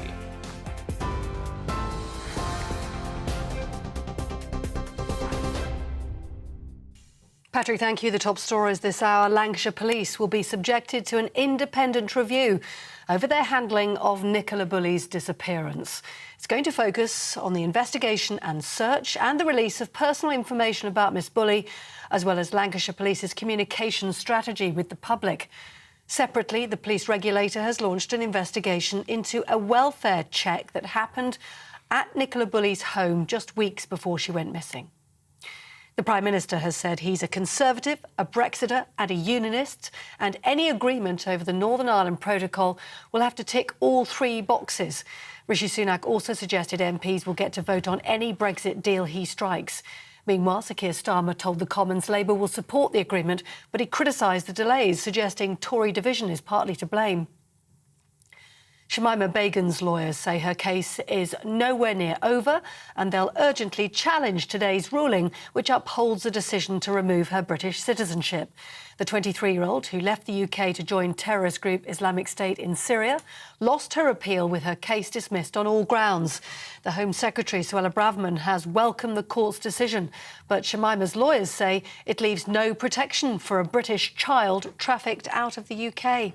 And Tesco is the latest supermarket to introduce a limit on how much fresh produce customers can buy, as fruit and vegetable shortages are leaving shelves bare. The retailing giant joins Aldi, Asda and Morrisons in temporarily rationing shopping, with purchases of tomatoes, peppers and cucumbers limited to 3 per customer. Bad weather and transport problems across Europe and Africa are being blamed for the disruption in supply chains. Retailers are warning the problems could last for weeks. Those are your headlines. You're up to date on TV, online and DAB+ radio. This is GB News. More now from Patrick.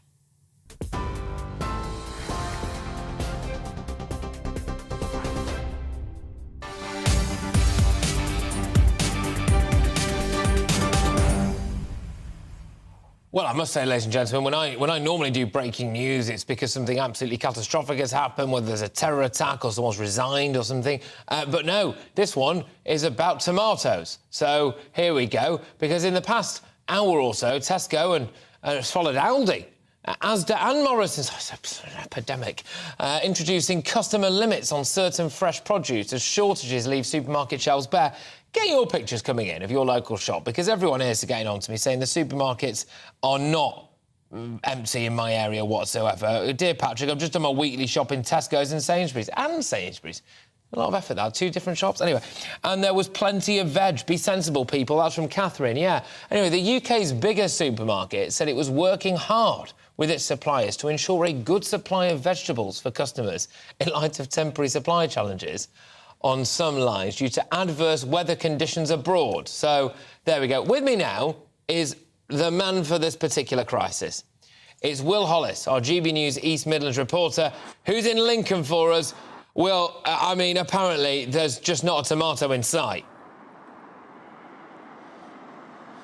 Yes, well, Tesco is the biggest supermarket in the country. I think a lot of people were holding their breath after Asda and Morrison's announced that they were going to be limiting certain fruit and veg and the amount that you could get of them. And people were wondering, is Tesco, which is known for being the supermarket that always helps, every little helps, whether they were going to do the same thing? And they have. They also followed as Aldi as well. Now, the items that you can't get in most places, or you're certainly going to see the rationing, I suppose, are particularly tomatoes as well as peppers and cucumbers, and different supermarkets are choosing the amount that you can buy. For example, in Tesco you can buy 2 of them, in Morrison's you can buy 2 of them.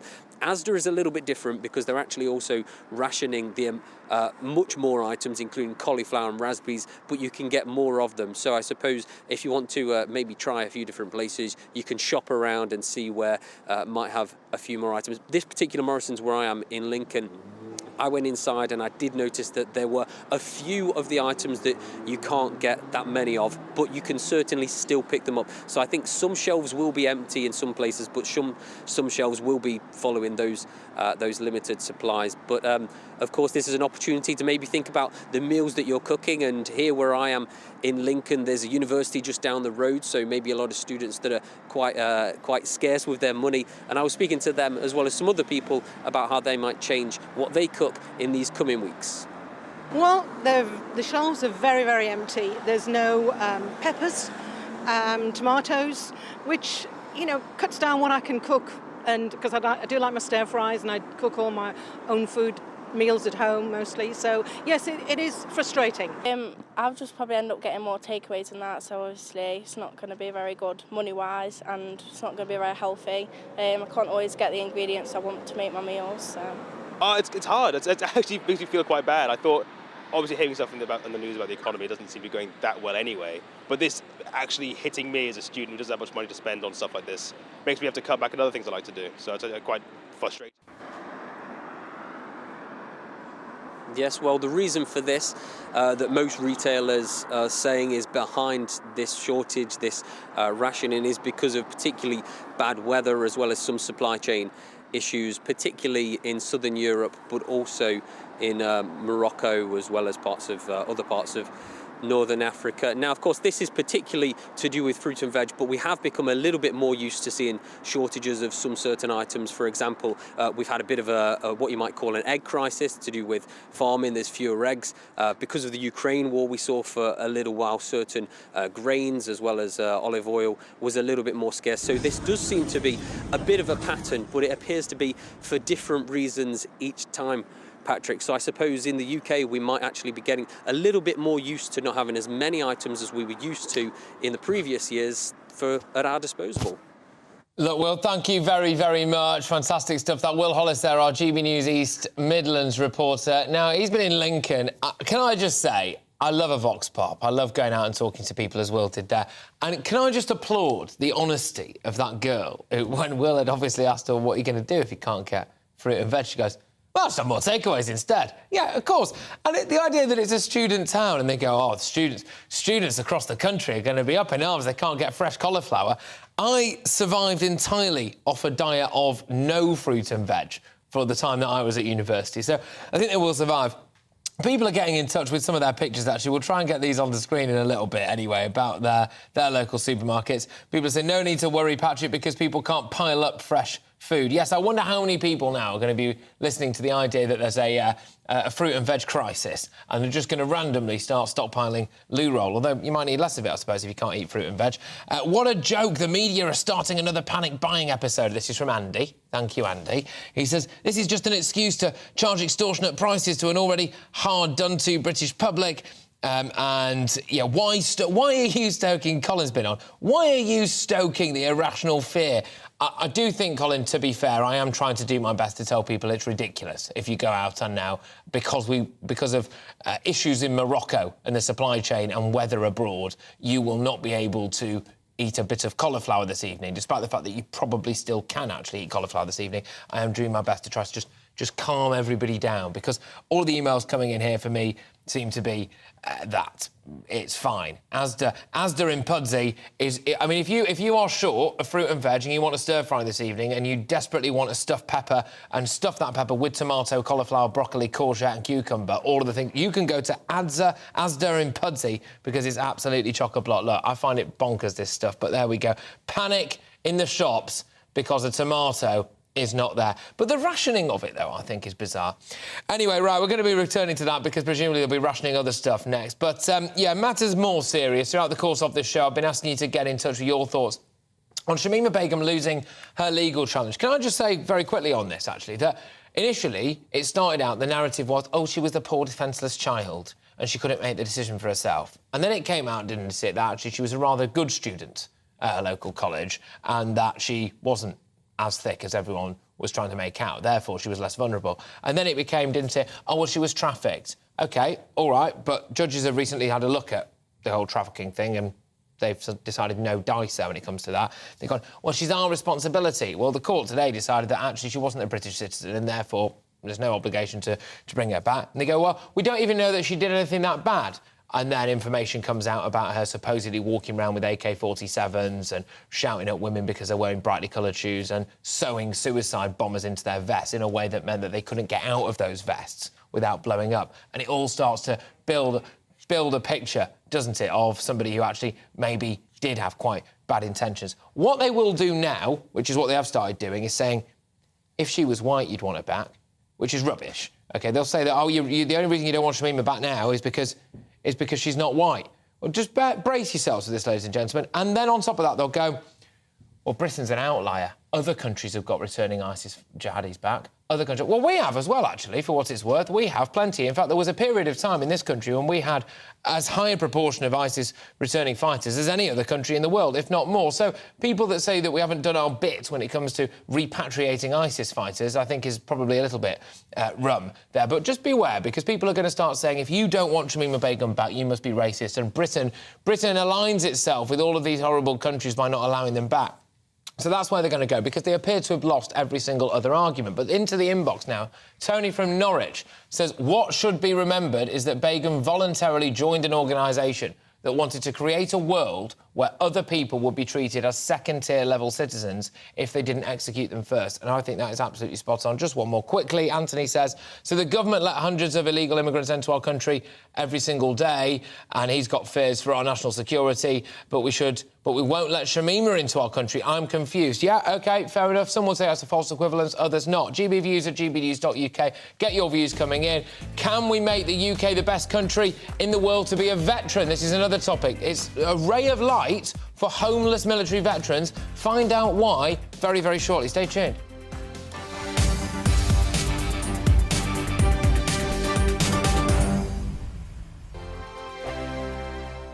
It's all about family, being in people's living rooms, all the interaction and getting to know who our viewers and listeners are. When I was young, my dad used to say, Nana, stop arguing. I wanted an outlet that would enable me to give my opinion. People are going through a really hard time right now, and I know that you don't feel like you're being listened to by the establishment. I came to GB News because it's the People's Channel, and I want the audience to have their say on the events of the day. We're dynamic. We do something different. Democracy shows that the wisdom of the nation is in its people. I get to travel, sort of find out what the story is from a personal perspective. The British people aren't fools. We know when we're not being told the full story. We've got to work out how Britain moves forward from this. Is the best country in the world. The establishment had their chance. Now we're here to represent your views. Britain's watching. Britain's watching. Britain's watching. We're proud to be GB News. The People's Channel. Britain's news channel. Hi, Andrew Pierce here. Join me every Friday lunchtime for a proper no-nonsense debrief of the week's events. With special guests in the studio and the GB News team on the ground, I'll be getting you up to date with news, some intelligent discussion and my own sharp take. The weekend starts here with me every Friday lunchtime on GB News, the People's Channel, Britain's news channel. I'm Andrew Doyle. Join me at 7 o'clock every Sunday night for Free Speech Nation, the show where I tackle the week's biggest stories in politics and current affairs with the help of my 2 comedian panellists and a variety of special guests. Free Speech Nation, Sunday nights from 7 on GB News, the People's Channel, Britain's news channel. Join me, Patrick Christys, Monday to Friday, 3 till 6. We tackle the day's news agenda like you've never seen before. It's high tempo, high octane, the most controversial topics, and the best guests. You will not be able to take your eyes and ears off it. I'm not afraid to ask the questions that you really want answered. 3 till 6 p.m, Monday to Friday on GB News, the People's Channel, Britain's news channel. Tonight, a special edition of Farage. In her first TV interview as Home Secretary, Suella Braverman tells GB News she's proud to be British. I think there is a tendency to apologise and be a bit shy about our greatness. She vows to stem the tide of small boats crossing the Channel. We need to ensure that we fix this problem of illegal migration. The Home Secretary says she won't sell out Northern Ireland and she's not afraid of controversy. Suella Braverman talks exclusively to me, Liam Halligan. Tonight on Farage, GB News at 7 p.m.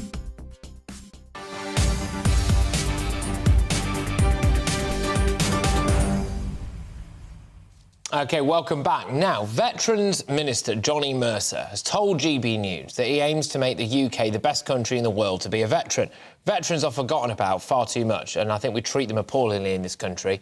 And he wants to highlight the support the government was providing to armed forces across the country, but he's announced a project named Operation Fortitude, which is a referral scheme for homeless veterans to access support. So Mercer wants to, and this is the big line really, he wants to end homelessness among veterans by 2024. So homeless military veterans supposedly could be a thing of the past. With me now is Gary Weaving, who is a founder and CEO of Forgotten Veterans UK. Gary, thank you. Look, it's great to talk to you again, my good man. Cheers for coming on the show.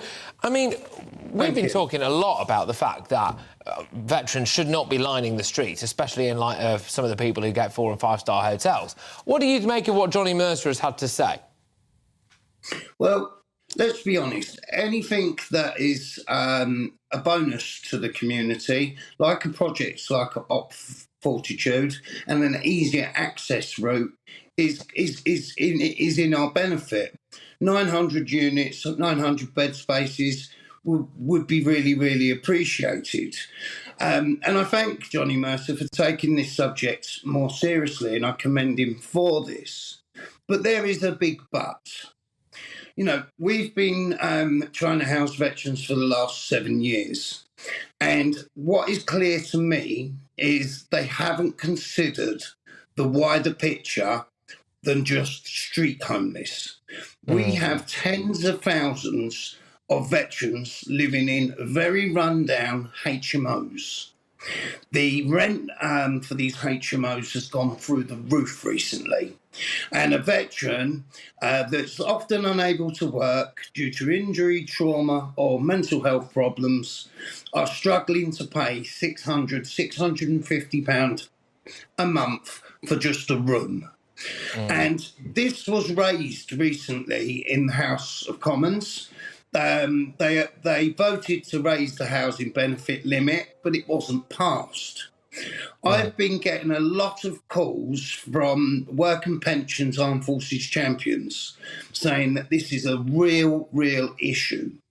Okay. So what's happening is they only get, say, $450, and what they're then having to do is pay the extra out of their personal independence payment or their benefits leading them with absolutely nothing. Yeah.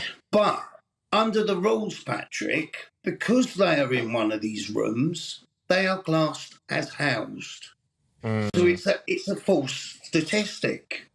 You know, how can you ever expect a veteran to move forward in his life and deal with his problems and engage back into society when they haven't got a home and a stable base? Well, it's impossible, and you've identified some really key features there, and it always gets swept under the carpet. Always gets swept under the carpet when it comes to homeless veterans. Look, as you've rightly said there, Johnny Mercer, good luck to him. I think we can all get behind the idea that there's the will there in terms of wanting to house these veterans. We'll have to wait and see on the specifics of it. We'll be keeping an eye on it. But just from a moral standpoint, Gary, it pretty much brings a tear to my eye that we can have men and women who can fight and die for this country. We're happy for them to walk into the gunfire and suffer horrific injuries and mental injuries and leave their family and their loved ones and their kids at home for months or years on end. And then when they come home, we don't look after them. And I just can't help, Gary, but think this has been a massive fault in this country for a while now. Hugely. You know, like I've said on here before, we are a free and great nation, and we should help the immigrants that fled war in genuine cases. But it's not being dealt out fairly. They're getting an advantage above the people that are from here. I had a case recently that a veteran who was an amputee in his 60s had a major heart attack. Because he'd been out of the country more than 3 weeks, he had to prove he was British. He came back to the country with nothing to his name, just shorts and T-shirt, and I could not get him benefits or assistance. So that also needs to be addressed, please, Johnny. You know, it needs to not include British nationals, the habituary rules. You know, if we got veterans walking the streets that are an amputee, but we've got illegal immigrants in 4-star hotels getting their food, all their services paid, how is this fair? And this is why there is such a raw feeling, not just in the veteran community, but also across the country, that we're not all given the same opportunities. Yeah, and Gary, thank you for raising that case, because I think that will really surprise people. And it is reportedly, allegedly, whatever you want to say, about an individual fought for this country all of his life, amputee, and when he went to move abroad, he wanted to come back, and he had to go through all sorts of hurdles and cannot go through all sorts of hurdles in order to prove that he's British and to get some kind of support, when, of course, we compare and contrast that with some of the other things that are going on. Gary, I'll talk to you again very soon, my good man. Thank you very, very much, as ever. Gary Weaving there, founder and CEO of Forgotten Veterans UK. Look, we're moving on now because the public are being kept in the dark about the outcome of fresh talks between the Royal College of Nursing and the government, which took place today. So, nurses' strikes, we keep banging on about it. I'm sick of it, but apparently now they might not be striking, which is news. So, Jeremy Hunt is under increasing pressure to award big public sector pay rises following a bit of good news, yay, that the state finances were stronger than expected.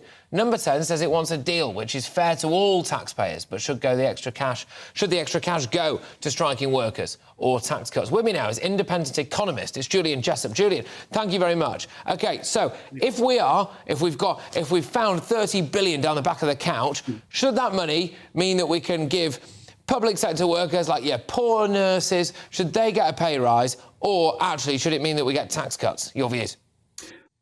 Well, I mean, first of all, it's very hard to argue that we're short of money to pay nurses or indeed to house homeless veterans if the Chancellor does indeed have an extra 30 billion. And that 30 billion figure, just to explain where that comes from, that's a sort of latest estimate of how much lower borrowing over the last year has been than the Office for Budget Responsibility, the government's independent fiscal watchdog, was forecasting. So public finances are currently £30 billion better off than expected. I can guess, though, what the Treasury is going to say about this. They're going to say either that if you increase government spending or you cut taxes, that could push up inflation, and getting inflation down should be the priority. I personally think that argument is nonsense. I mean, inflation is going to plummet this year anyway. not least because of lower energy prices.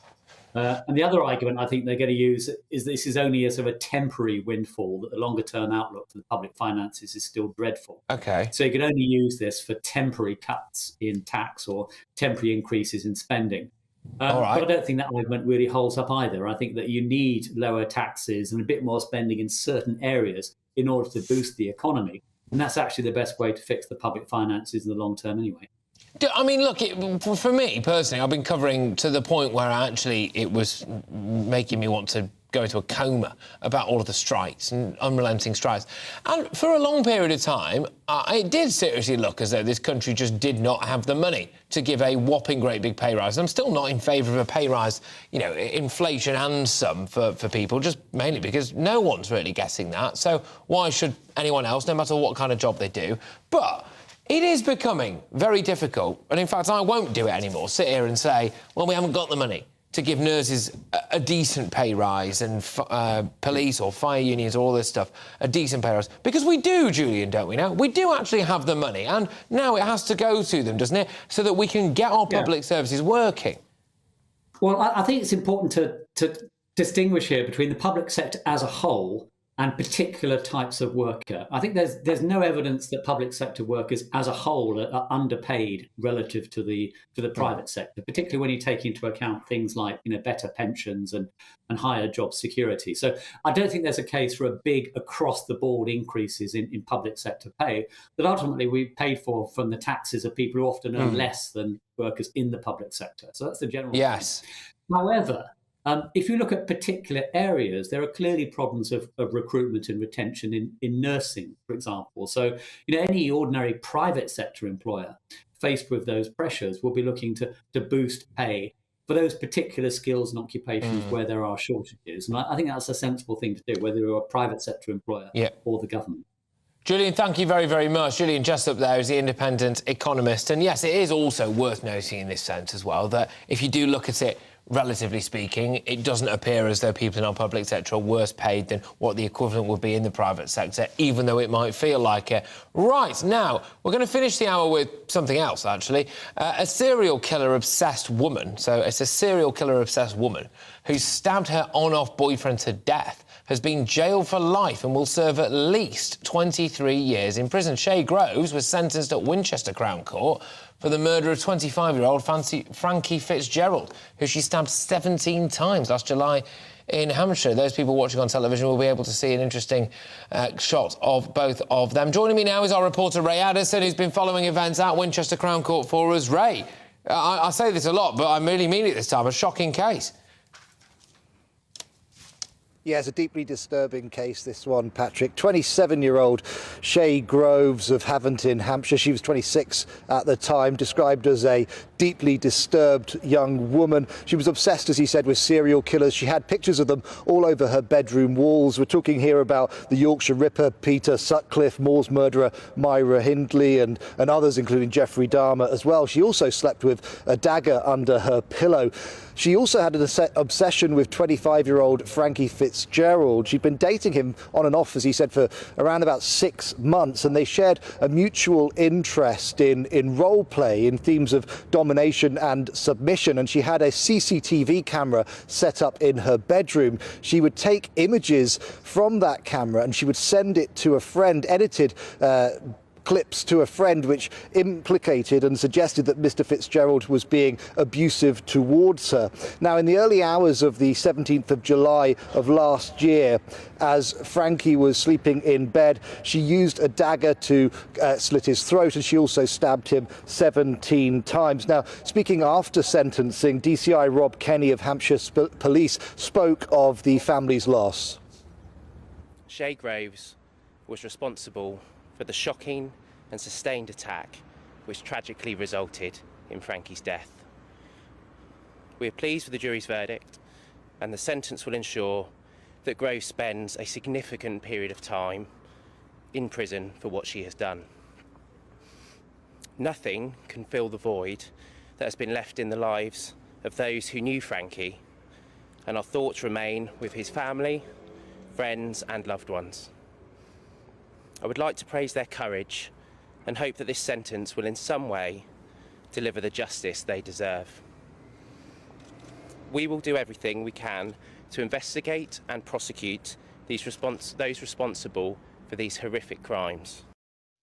Yeah, indeed. Look, Ray, thank you for bringing us the latest there. Ray Addison just reporting on that deeply disturbing case. Well, look, in the next hour, I've got loads more for you. Shamima Begum, she's failed in her appeal against the removal of her UK citizenship, so we're going to get stuck right into that. Are you happy that Shamima Begum, apparently anyway, will not be coming home? GBViews at gbnews.uk.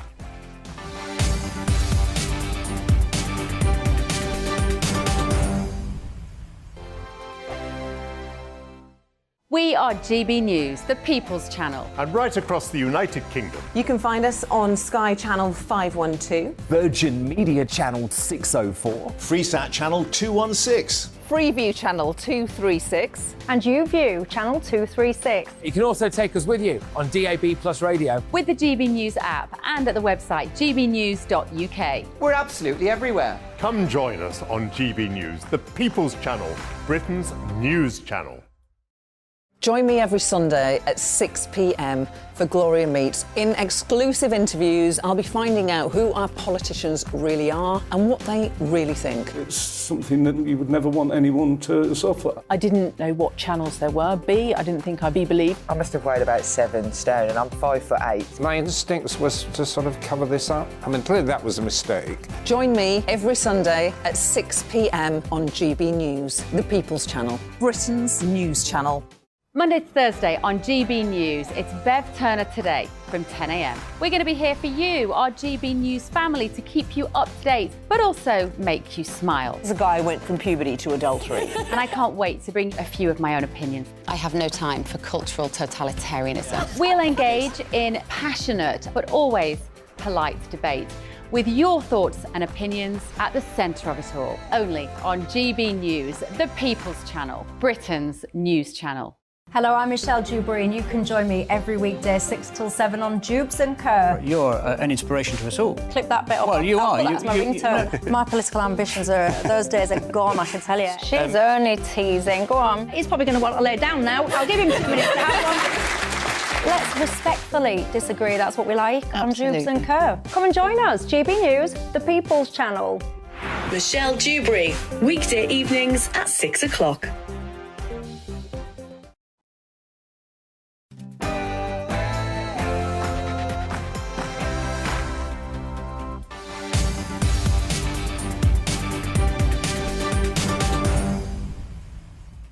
Welcome along. We are live at 5. You're with me, Patrick Christys, on GB News, online, digital and radio. We've got a jam-packed final hour, so let's get stuck in.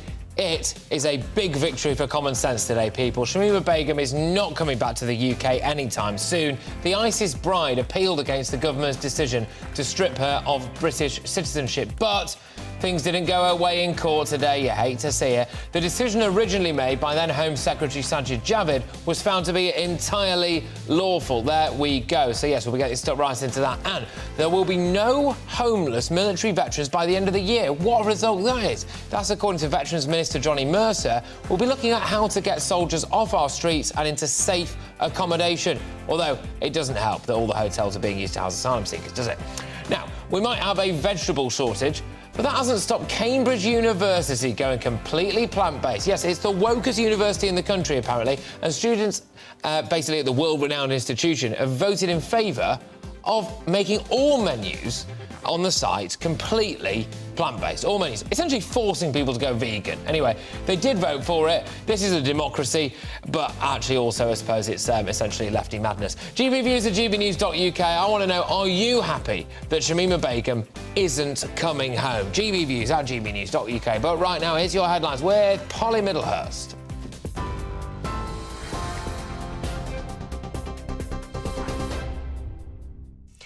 Patrick, thank you. Good evening to you. The top stories on GB News today. Lancashire Police says it welcomes the independent review the College of Policing will be conducting into its handling of the Nicola Bulley case.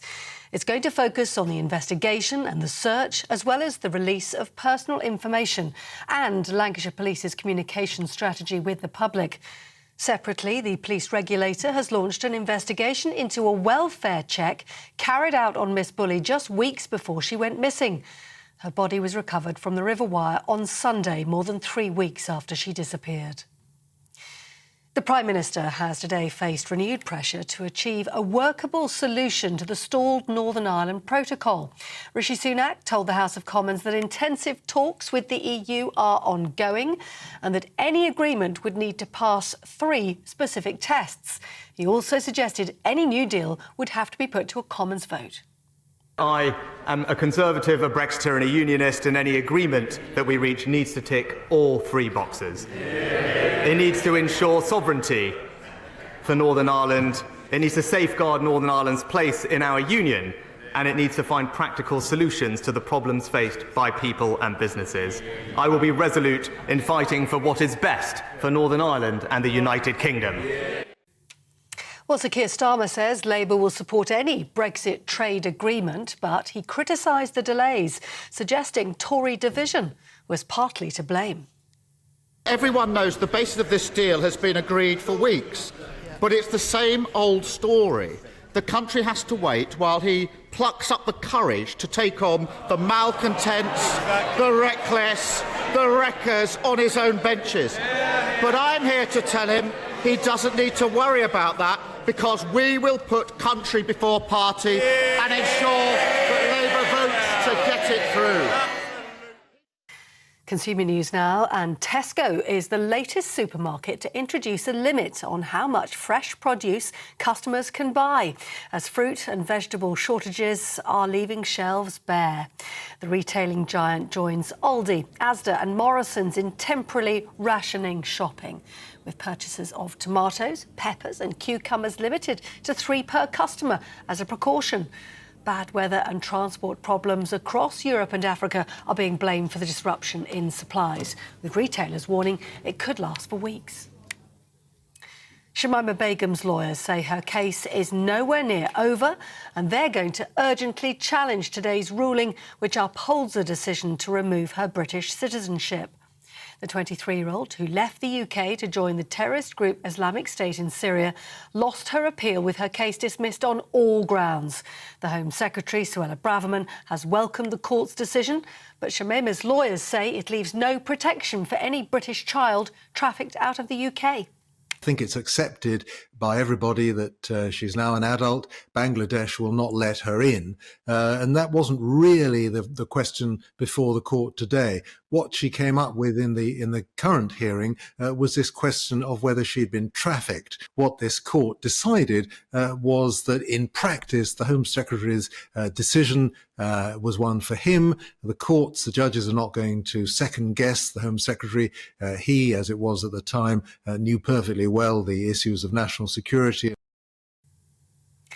A woman who is obsessed with serial killers has been jailed for life for murdering her on-off boyfriend. Shay Groves will serve at least 23 years in prison. She stabbed 25-year-old Frankie Fitzgerald in July last year. The trial heard that Groves tried to portray herself as his victim and used tips from crime documentaries to plan her alibi. A key figure in a major criminal network smuggling illegal immigrants into the UK in the back of lorries has been jailed. Vietnamese national Hai Xuan Le orchestrated a series of operations from his flat in Birmingham. The National Crime Agency says Le was the UK linchpin for a wider network responsible for smuggling hundreds of Vietnamese people across the English Channel. He's been sentenced to 7.5 years in prison. Ambulance and health workers will strike on March the 8th, with Unison announcing talks with the government have failed.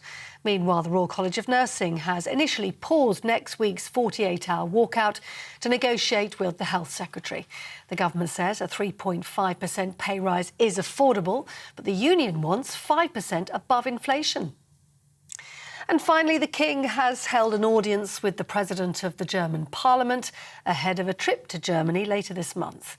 King Charles, who will become the first British monarch to address the Bundestag during a state visit to the country, welcomed Babel Bas to Buckingham Palace this afternoon. The trip will follow on from a state visit to France with the Queen Consort at the end of March, which is due to be King Charles's first official trip abroad since his accession to the throne.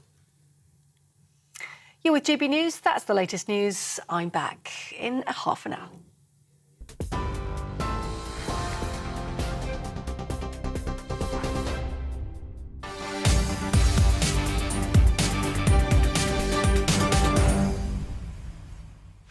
OK, people, well, the decision to remove Shamima Begum's British citizenship was perfectly lawful. What an absolute result this is. That's according to the Special Immigration Appeals Commission, which today ruled against the so-called ISIS bride. Now, Begum was appealing the decision to revoke her British citizenship made in 2019 by then Home Secretary Sajid Javid. And responding to the judgment, a Downing Street spokesperson had this to say. They said, the government's priority will always be maintaining our national security. And frankly, for quite a long time, it seemed as though that wasn't the top priority, and certainly has not been the priority of a lot of lawyers and, some would argue, other media outlets who seem hell-bent on rehabilitating Shamima's reputation. In a nod, though, to further possible appeals, Shamima Begum's legal team said the fight over the decision to revoke her citizenship still has a long way to go. In terms of the legal fight, that's nowhere near over. We're not going to go into details about exactly what that means at this stage. I think what else this judgment calls out for, though, is some courage and some leadership from the Home Secretary to look at this case afresh. Oh, what did you do today, darling? Oh, I spent my day desperately trying to get a lady who sewed suicide bombers into their vests back into the UK. How was your day? I mean, good grief, the mind boggles, doesn't it? Anyway, joining me now on GB News is Home and Security editor Mark White. Mark, so Shamima not coming back anytime soon? No, although her legal team are not going to give up the fight, as you saw there. They will explore all possible avenues to try to get Shamima Begum's citizenship reinstated so that she can return to the UK. And they say that, you know, she would be more than willing to go before the courts, not that she would have any choice in the matter anyway. But of course, the UK authorities are not minded to go down the course of trying to create a legal case, because it's very difficult to try to prove what she was up to in effectively a war zone controlled by Islamic State. Just on that, what do we know / have we been told? Bear in mind, ladies and gentlemen, a lot of this is top secret, confidential. Sajid Javid is adamant that he has seen everything, and if we'd have seen what he'd seen, there's no way we'd even be talking about her coming back home. But what do we know? Because this is the shocking detail that makes it, frankly, unfathomable to me that various different media outlets, or indeed, frankly, lawyers, actually, are keen to try to get her back. There is some detail. Yes, security sources have told us that there is credible intelligence out there from multiple sources, sources into the CIA and to other foreign intelligence agencies that have been fed back to UK intelligence services, that say that Shamima Begum was a member of the feared ISIS morality police. Now, these self-appointed law enforcers would go around enforcing Sharia law around the caliphate. And the allegations are that Shamima Begum was sometimes seen with AK-47s around her neck, that she was seen on one occasion shouting at a woman for wearing shoes that were too colourful and against the strict Sharia law dress codes that they all have to or had to abide by. Also, these very disturbing allegations that she was actually more deeply involved in the terrorism side of what Islamic State was up to, that she had on occasions sewn suicide bombers into their suicide vest. They do this to stop them doing anything else to stop them getting out. So once they're sewn in, so once they are sewn into a suicide vest, the only way out of that is by detonating it. Their fate is sealed. Yeah, the only way out of it, without detonating the device, trying to get out of it, is actually to martyr themselves in the original planned attack.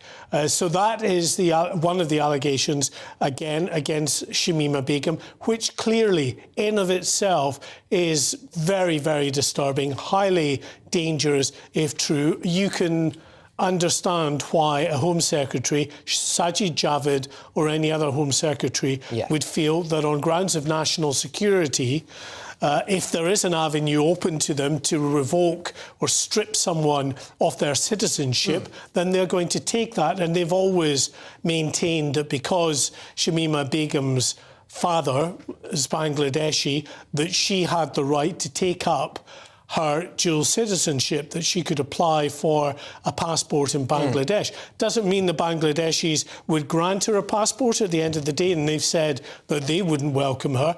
But she's never even explored that argument. And the argument, of course, from her legal team and supporters is that, well, by stripping her of the citizenship of the UK, you are rendering her stateless. But to the letter of the law, she's never even explored that avenue. So in effect, she's not stateless until she does. And just quickly, because I'm going to go shortly actually to some of our viewers on this, because I think, you know, real people, ordinary people who have got strong views, massively strong views about the Shamima Begum case, and I want to know what they think about it all. But Mark, we were speaking to a lawyer earlier on, and he was saying, well, actually, potentially Shamima could have appeared via video link to this latest hearing. And they were trying to say, oh, well, the connection was dodgy where she was. The lawyer said he found that quite hard to believe. Interesting that she wasn't there, albeit virtually, in person, to give her own account of things or be questioned. And some people are saying that speaks volumes. Well, yes, those that are very critical of Shamima Begum would say that throughout multiple interviews that she has given during her time in these refugee camps in northern Syria, that her story has changed from one interview to the next, and that she's not necessarily a reliable or credible witness, especially under very forensic cross-examination by a government lawyer. So, yeah, it may have been thought that on the part of her legal team that the best approach was not to have Shamima Begum give evidence in person. We don't know that because they've not confirmed it one way or the other, but certainly, and this is, you know, not speculation, this is a fact that from interview to interview there are aspects of Shamima Begum's story that have changed. Yes, massively. Mark, thank you very, very much. Mark White, our Home and Security Editor. And it's on that note that I want to float this one over to you, ladies and gentlemen. Why do you think that so many people are desperate, tripping over themselves, coining it in, by the way, off the back of wanting Shamima Begum back to the UK? They'll say that, oh, she was a child when she was indoctrinated and radicalised. Well, she was 15 years old. Quite a lot of people want 16-year-olds to have the vote, so there's that. She was also supposedly pretty good at school, certainly not in any kind of mental issues when she was at school, so she, in that sense, knew what she was doing. Then when she was over there, they say, oh, well, she was just forced to do everything. Well, she was sewing suicide bombers into vests, so, you know, there's that. She didn't renounce the caliphate until the caliphate had been smashed. She didn't appear to be expressing any desire to come home until then, did she? And then on top of that, we've got the fact that her story has changed multiple times. And why are people so keen to defend this girl and bring her back? What does that say about them? I just don't understand it. Joining me now is an individual who is called Brian Dugan. There we go. Brian Dugan from Solihull. Brian, great to have you on the show. Yes, fantastic. Look, thank you very much for joining us. Now, Brian is a GB News viewer and a listener. What do you make of the latest from Shamima? Can I just ask you, actually, what do you make of the people who seem to be tripping over themselves, that are desperate to get Shamima back to the UK? What do you think about that? Well, I don't think that any sensible person would be tripping over themselves to make that case, Patrick. I think there are complexities involved. You've referred to the fact that she was 15, and I accept completely in terms of that's not much younger than 16, and you can make big decisions at that age, but she was 15 years old. But I think one of the things that I've kind of looked at, Anthony Lloyd of the Sunday Times, who tracked her down, I think in 2019, to the camp in northeast Syria where she was. He interviewed her, and she said at that time, you've said how she's changed her story several times. She said in that interview, and he was the first journalist to track her down, she said that she would not, she does not regret being here. And so I think that's a kind of big mark, if you like, against her and against her case in terms of trying to get back into the country. But I don't see how you would be trapped. Whatever sympathy you might express in regard to the fact that she was very young and therefore could be trafficked, could be vulnerable, could be traumatized by it all, I think you have to then juxtapose that with the fact that no regret was expressed, certainly immediately. No, absolutely. It doesn't appear to be any genuine remorse whatsoever from Shamima. And the notion that we've not done our bit when it comes to taking back ISIS jihadis, repatriating them, is for the birds, because we have taken quite a few of them back, and we have actually, well, quotes unquote, tried to rehabilitate some of them. Would you be perfectly happy for Shamima Begum to spend the rest of her life in some kind of camp somewhere in the Middle East? Well, I think that's tough too, Patrick, to condemn someone to that kind of fate forever and ever. I think that a judgment has to be made in this regard, in this instance, and the judgment has been made. And I think that the fact that she does have or could go down the route of exploring the Bangladeshi background, etc., and therefore would not be stateless. Perhaps that's something that's an avenue that then therefore can be explored. But you know, I wouldn't like to condemn perhaps my worst enemy to a camp whereby conditions are awful, where you could be killed very easily, where your children could be killed. Wow. I wouldn't be of that ilk either, I'm afraid. Yes, well, it's worth noting, I suppose, that Shamima had 3 children as well, and sadly all of those have passed away, as far as we're aware. Look, Brian, thank you very much. I always appreciate your input on this show. Brian Dugan from Solihull is a GB News viewer, and you can get yourself on the airwaves, by the way, if you want. GBviews at gbnews.uk. I always certainly like talking to you wonderful people, so get your emails coming in. Just tell us you want to be on the telly and what your hot topics are, and we'll try and get you on board. Right, that was, of course, Brian Dugan. Coming up, we will get more on that promise to end veteran homelessness by 2024. I think it is sickening that we've got people 4- and 5-star hotels, OK? We've got all the money in the world for them, an asylum seeker backlog of 150,000, 2.1 billion quid's worth of your money, my money, taxpayers' money, can be spent to people who've got in dinghies and come across the channel. But we have homeless veterans on our streets.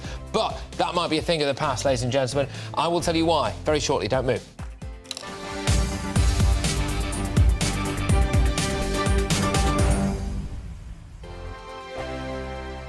First and foremost, I am a GB News fan, and I was before I was working here. Just love the fact that we're asking the questions that a lot of establishment media won't ask. With a bit of a twist, we not only want to inform you, but we want to keep you entertained. It's worth the drive because you get in and the team's all ready and waiting, they're itching to go, and it's a proper little family. GB News is the people's channel. It's the audience that makes the programme sing. We're giving our viewers and our listeners a voice. I see the thousands of your letters, tweets, emails, you name it, coming in. Britain is broken.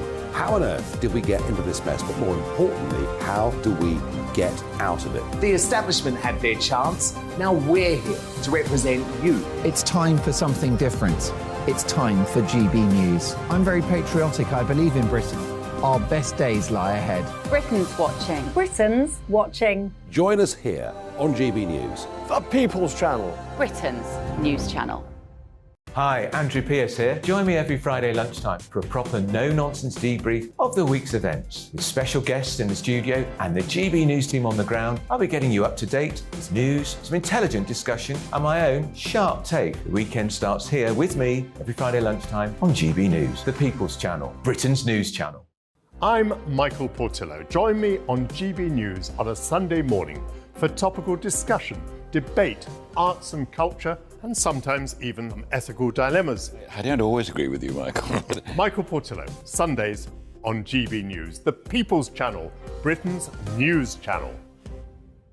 I'm Andrew Doyle. Join me at 7 o'clock every Sunday night for Free Speech Nation, the show where I tackle the week's biggest stories in politics and current affairs with the help of my 2 comedian panellists and a variety of special guests. Free Speech Nation, Sunday nights from 7 on GB News, the People's Channel, Britain's news channel. Here on GB News Live, we'll be keeping you in the picture, finding out what's happening across the country and finding out why it matters to you. We'll have the facts fast with our team of reporters and specialist correspondents. Wherever it's happening, we'll be there from 12 noon on TV, radio and online. GB News, the People's Channel, Britain's news channel.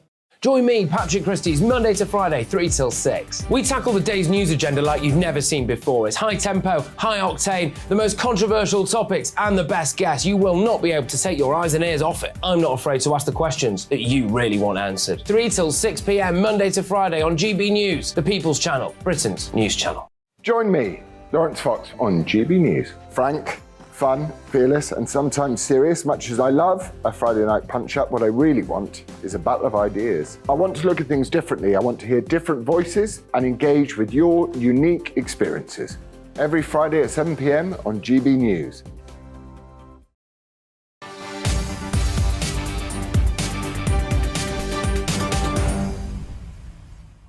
All right, wonderful people. Now, earlier on GB News, we were talking about homeless military veterans, and we're going to do more of the same now. Defence Secretary Ben Wallace, though, before that, has visited Ukrainian troops training at Bovington Camp in Dorset, highlighting the UK's contribution to the Ukrainian war effort. Well, closer to home, the government also announced a new scheme to end veteran homelessness. How on earth it's taken this long, I don't know, but at least it appears to be happening. So by the end of the year, if you believe them, we are going to have no homeless military veterans on our streets. There's more to it than this, though, because there's hidden homelessness. But Veterans Minister Johnny Mercer announced Operation Fortitude, giving £8.5 million to schemes that help house and support veterans on the street, promising to end rough sleeping among the ex-armed forces community by 2024. Mercer vowed that he could be held to this pledge. So basically, you know, if I don't do this, then I'm off. Joining me now is Big Phil Campion, ex-SAS trooper. Big Phil, good stuff. So, look, this sounds like great news, is it? Look, I know Johnny personally. He is a great, great guy. And if he's saying this, he's not just going to say it. I'm really hoping that this time it's going to be a case that he's behind it without doubt. How much support he gathers with it, that's what I would question slightly. But look, if he's confident he's going to pull it off, I'm behind him. I'm 100% behind him. And I will back, help, promote and push wherever I can. And if everybody else takes that attitude, then hopefully we will resolve what really is one of the most hideous social problems this country has. Yeah, indeed. And just in terms of how you would go about doing it, I'm looking at that figure there of about £8.5 million. I mean, that pales into insignificance when you look at the fact that it costs us just a bit less than that every single day for, you know, asylum seeker hotels and stuff like that. So what needs to happen to end veteran homelessness? Is it just chucking money at it? We need to build places for them to live, presumably. I think it's a slightly bigger problem than just throwing money at it. You know, there needs to be a reason identified how these people end up homeless in the place. You know, in the first place, you know, we need to identify why they're being sidelined, why they're not getting the help they need. We need to put provision in place so that it doesn't happen again. It's not just the money, it's the provision. A lot of these people will tell you, oh, I went to try and get help, I couldn't get help, there was nothing open for me, I wasn't allowed this, I was at the back of the queue. No, that's got to stop. Veterans have to be at the front of the queue. Anybody who put their well-being and their life on the line for this country should be at the front of any queue we have when it comes to helping them. And I don't make any compromise with whatsoever. So if we can afford to give all this money and all these hotels to all these lunatics coming over the channel, half of them we don't even know who they are or what they're doing here, then surely we can siphon some of that off, get rid of a few of those or let a few less of those in, or send them to wherever we've got to send them and deal with this first. And that would get us somewhere along the lines of getting us to where we need to be.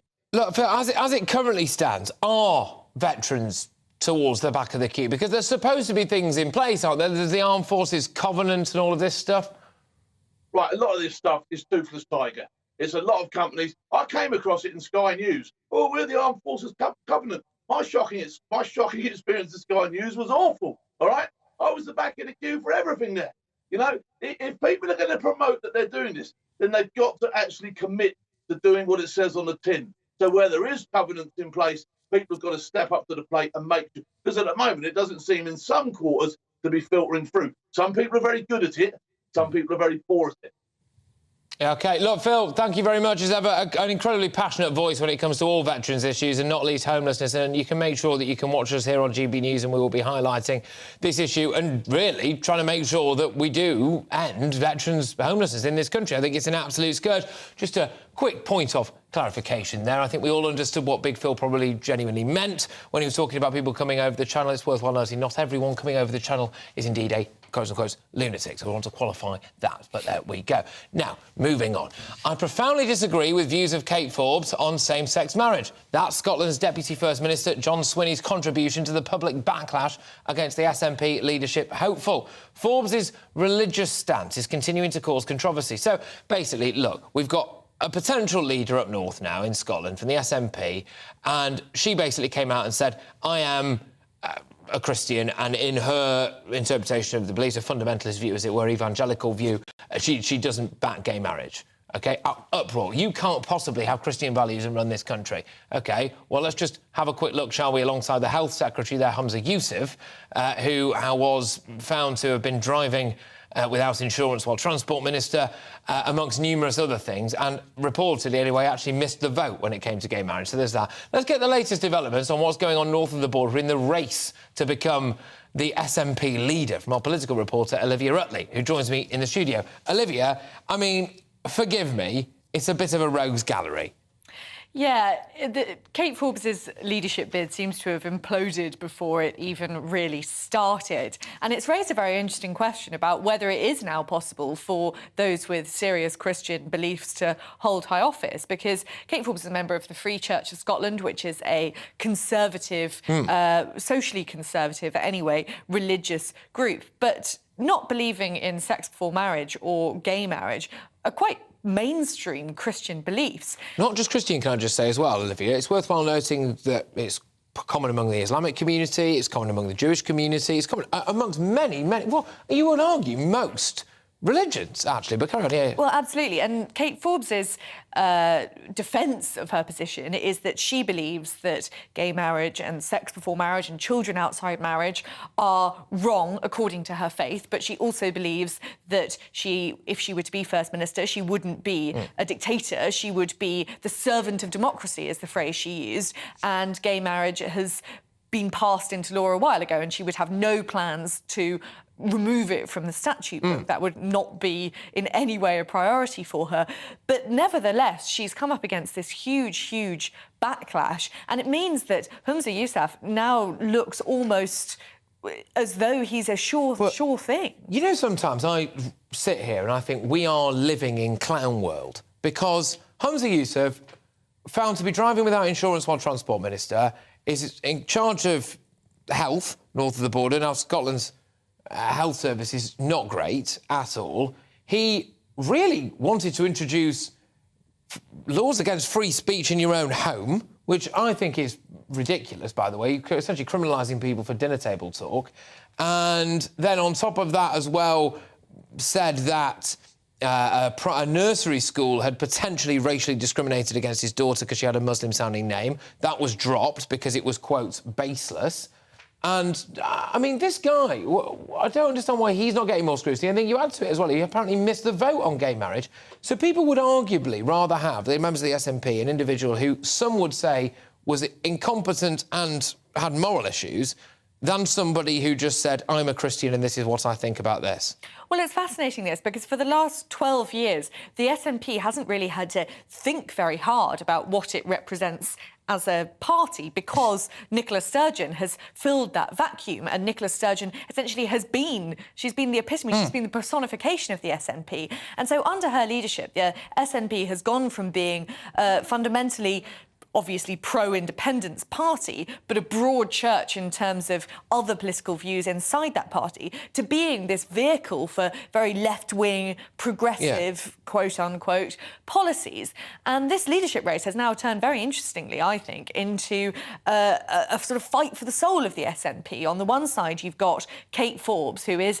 There are no doubts about her pro-independence credentials, but she is essentially quite socially conservative in her competent views. as well. Yeah. Well, yeah, she does have a reputation for competence generally. And on the other side, we've got Humza Yousaf, who is far more sort of progressive and left-wing in his views. And it seems to have come down because of this issue over gay marriage, which is very odd that this has become a central tenet of the of the campaign, given that the issue was settled so long ago in Scotland. No one's suggesting rewriting the legislation. But this is what the campaign's turned into. It is the SNP simply a pro-independence, broad church political party, or is it a left-wing vehicle for sort of social change? Find it bonkers. Olivia, thank you very much. Olivia Utley, our political reporter. The idea that you could overtly go for somebody who many would regard as incompetent and questionable morals, if the old nursery school stuff is anything to go by, you could make them the favourite candidate over somebody who's just said, I've got quite a fundamental religious view that is shared by almost pretty much all mainstream religions and people who practice that. What does that mean? Do you have to be an atheist in order to run any kind of country or go into politics? There we go. Loads more to come between now and 6 o'clock, though, because we've got your headlines shortly. But, yeah, I'm going to have a big debate, of course. The Shamima Begum stuff is rearing its head yet again. I'm going to be going toe-to-toe on that, actually. Do we think it's right now that Shamima Begum, frankly, is not a British citizen and will not be allowed back any time soon? GBviews at gbnews.uk. But right now, we've got Polly Middlehurst with the headlines.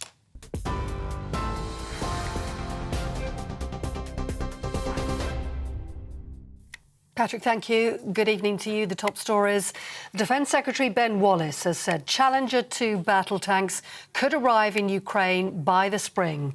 He made the comments during a visit to a British Army base in Dorset, where he watched Ukrainian soldiers training on the standard British tanks, said by the MOD to be superior to every Russian battle tank. The UK's already promised to send 14 to Ukraine, but Mr Wallace says Britain could offer up additional tanks depending on the threat level and the country's defence needs. Lancashire Police says it welcomes the forthcoming independent review into its handling of the Nicola Bulley case to be conducted by the College of Policing. It'll also focus on the investigation and the search, as well as the release of personal information about Miss Bulley and about Lancashire Police's communication strategy with the public. Separately, the police regulator has launched an investigation into a welfare check carried out on Miss Bulley just weeks before she went missing. Her body was recovered from the River Wyre on Sunday, more than 3 weeks after she went missing. And today, the Prime Minister has told Northern Irish business leaders he would deliver certainty, stability and clarity as he seeks a deal on the post-Brexit arrangements in the region. Rishi Sunak faced renewed pressure to achieve a workable solution to the stalled Northern Ireland Protocol and told the Commons today intensive talks with the EU are ongoing. And Tesco is the latest supermarket to introduce a limit on how much fresh produce customers can buy, as fruit and vegetable shortages are hitting the shelves. The retailing giant joins Aldi, Asda and Morrisons in temporarily rationing shopping, with purchases of tomatoes, peppers and cucumbers limited to 3 per customer. Bad weather and transport problems across Europe and Africa are being blamed for the disruption to supply chains, with retailers warning the problems could last weeks. And finally, the King has held an audience with the President of the German Parliament ahead of a trip to Germany later this month. King Charles will become the first British monarch to address the Bundestag during a state visit to the country, welcomed Barbara Bass to Buckingham Palace this afternoon. His trip there will follow on from a state visit to France with the Queen Consort at the end of March, due to be King Charles's first official trip abroad since his accession to the throne. Those are your latest news headlines. I'm back at 6.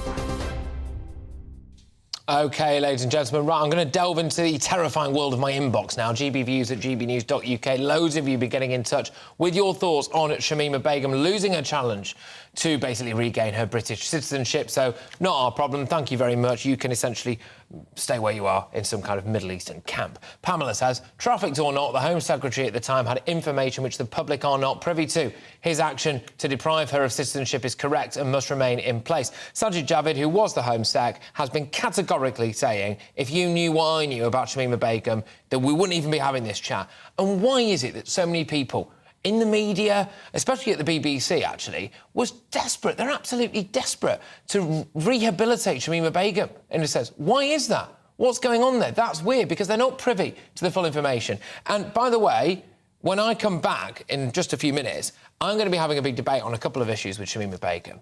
Do you know she might actually be getting legal aid? So the British taxpayer might be paying hundreds of thousands of pounds to represent her in court, when her own lawyers and her own legal team didn't want her to appear via video link, it would appear. Why is that, I wonder? Maybe it's because her story doesn't stack up. And a lot of people are saying, you know, if Shamima Begum, if she was white, then people wouldn't have this view about her. They'd be welcoming her back. Colin says, once anyone plays the race card, they have no argument. It's the last case cast off the dice before they admit to losing. So there we go. Look, loads of you getting in touch, and thank you very much. As I've said, when I come back, I am going to be having that whopping great big discussion about Shamima Begum receiving potentially legal aid to the taxpayers paying, and also as well, of course, a discussion about whether or not you're just a racist if you don't want her to come home. Absolutely astonishing. And another one as well, a big one for you, another debate, so hold on to your hats, people.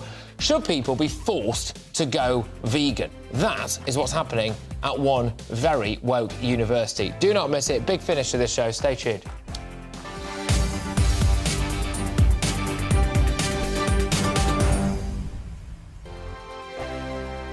It's all about family, being in people's living rooms, all the interaction and getting to know who our viewers and listeners are. When I was young, my dad used to say, "Nana, stop arguing." I wanted an outlet that would enable me to give my opinion. People are going through a really hard time right now, and I know that you don't feel like you're being listened to by the establishment. I came to GB News because it's the people's channel and I want the audience to have their say on the events of the day. We're dynamic. We do something different. Democracy shows that the wisdom of the nation is in its people. I get to travel to find out what the story is from a personal perspective. The British people aren't fools. We know when we're not being told the full story. We've got to work out how Britain moves forward from this. It's the best country in the world. The establishment had their chance. Now we're here to represent your views. Britain's watching. Britain's watching. Britain's watching. We're proud to be GB News. The People's Channel. Britain's news channel. Join my show Farage, 7 p.m. till 8 p.m. Monday through Thursday, and there you will get opinion, analysis, debate, and I'll cover stories that nobody else dares to touch. You've been cancelled. Join the club. Oh my goodness me. And then for the last 15 minutes, talking pints. We're over a drink. We have a civilised conversation with someone. We very often disagree, but we do it in a grown-up way. Come and join me on Farage. We are GB News, the People's Channel. And right across the United Kingdom. You can find us on Sky Channel 512, Virgin Media Channel 604, Freesat Channel 216. Freeview Channel 236, And YouView, channel 236. You can also take us with you on DAB+ radio. With the GB News app and at the website gbnews.uk. We're absolutely everywhere. Come join us on GB News, the People's Channel, Britain's news channel. He's the king of breakfast TV and he's back. Eamon Holmes back on the TV with me this morning. Even remember my name. I know, it's been 4 months. You have holy water by your bed? Oh, yes. Oh, already to bless. Yeah. Oh, Eamon. Oh. Why do you not believe anything I say? Eamon Holmes back on GB News Breakfast at 6 a.m. Hello, I'm Esther McVeigh. And I'm Philip Davis. Whether you're watching or listening on TV, online or on radio, we handpick the latest stories, debates and expert opinions for your weekend. So whether that's politics, news or showbiz, we've got it covered. Join us every Saturday morning at 10 o'clock on GB News.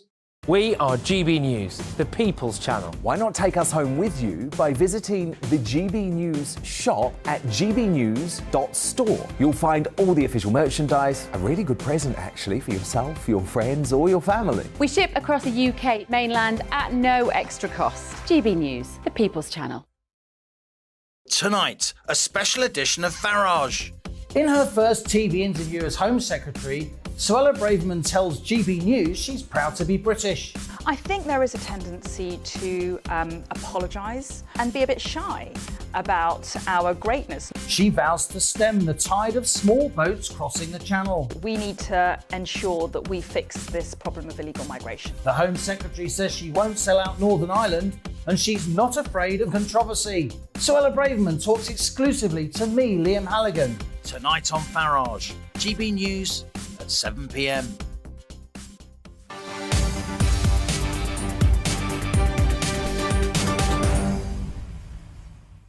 Back to our top story, people. Shamima Begum has lost her appeal against the UK government to get her British citizenship reinstated. And it means she'll be, oh gosh, bless her, stuck in that Syrian camp, barred from returning to Britain.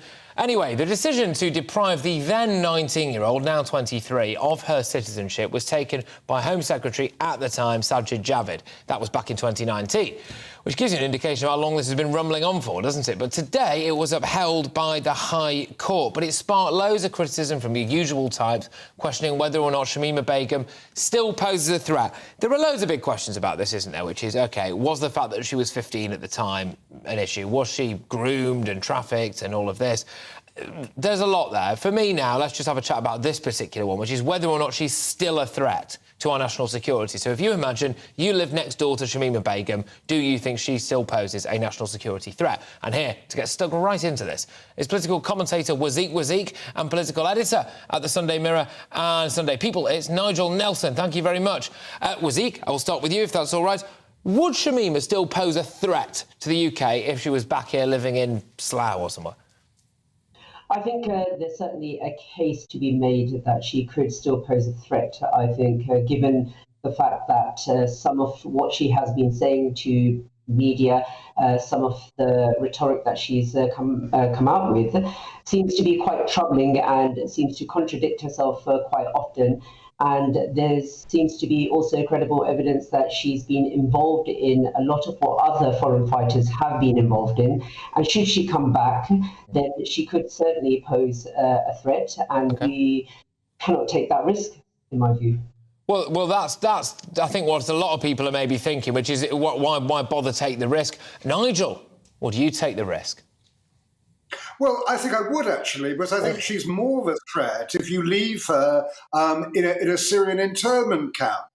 Now, you've got a number of countries, the US, Sweden, France, Germany, they're taking their former ISIS members back to their own countries for very much that reason.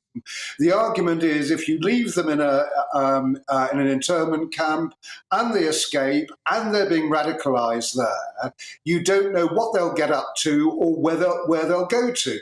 So that would be the argument for it. Now, we don't actually know whether she posed a threat or not. That MI5 have evidence she does. Just on that, Nigel, sorry, just quickly, we don't know she posed a threat or not. I've got a pretty good idea. I mean, she allegedly sewed suicide bombers into suicide vests in a way that they couldn't get out without detonating themselves. She did join a radical jihadi death cult. She said she didn't balk at beheadings, and she's shown absolutely no remorse, as far as I can tell. I mean, Nigel, she would surely pose the threat. I mean, there's every chance. I don't even say surely that, because we don't know the evidence given in court in secret by MI5. We don't know what Sajid Javid says he knows about. What we do know is both the Supreme Court in 2021 and the Special Immigration Appeals Commission today said she would, and that overrode every other consideration. My point has always been is that she's a British citizen, or was a British citizen. She was radicalised over here. She was born and bred over here, and therefore she's got responsibility. All right. If she was back here, we could de-radicalise her. Well, there's that question, actually. It's almost like we planned this. Wazeek, I'll bring you in this. Can you be de-radicalised? Yes and no. There is certainly cases where people have been successfully de-radicalised, but there's also been cases where they haven't. I mean, take Usman Khan, for example, who went and killed Jack Merritt and Saskia Jones, the very people who were tasked with helping him to be de-radicalised. So whether that will work with Shamima Begum, based on what we know of her, publicly available information, I think it's very unlikely. And we have to have some trust in our own government. Sajid Javid, at the time, who was the Home Secretary, is privy to information and evidence that we are not. And he made a lawful decision, which the Special Immigration Appeals Commission has ruled, that it's up to him to decide whether she poses a threat, and she does. Look, chaps, I'm just going to ask another question finally, obviously still on Shamima, but I'm keen to get your views on it. It's something that has emerged a bit over the course of this show, actually, having spoken to other guests. And Wazeek, I'll start it with you on this one. Do you think that if Shamima Begum was white, there would be more acceptance of the idea that she should come home? Basically, do you think that racism is to do with the fact that Shamima Begum, people don't want her back? Your views?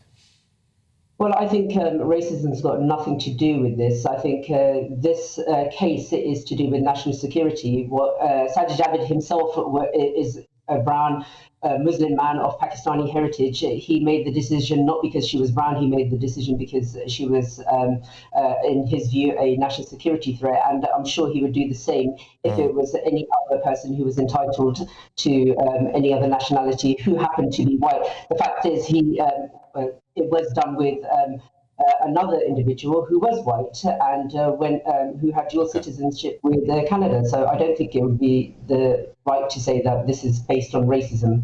Yeah, all right. Nigel, actually, just quickly, do you think that the public have a right to be quite annoyed about the idea that Shamima Begum is, as we understand it, receiving legal aid? Well, I mean, the only way that she was able to actually fight a case, which is her right, is to do it on legal aid. I'm sure people are upset about it. But there's no other way that she could have taken the case if she hadn't been legally aided. I mean, that is the British system. And I think that we should uphold the fact that we do things like that we make sure that people do get justice. And an awful lot of people will be pleased with the outcome of the appeal today, to actually keep her out of the country. But you've got to go through the due process, and the only way that she could ever have done that is through legal aid.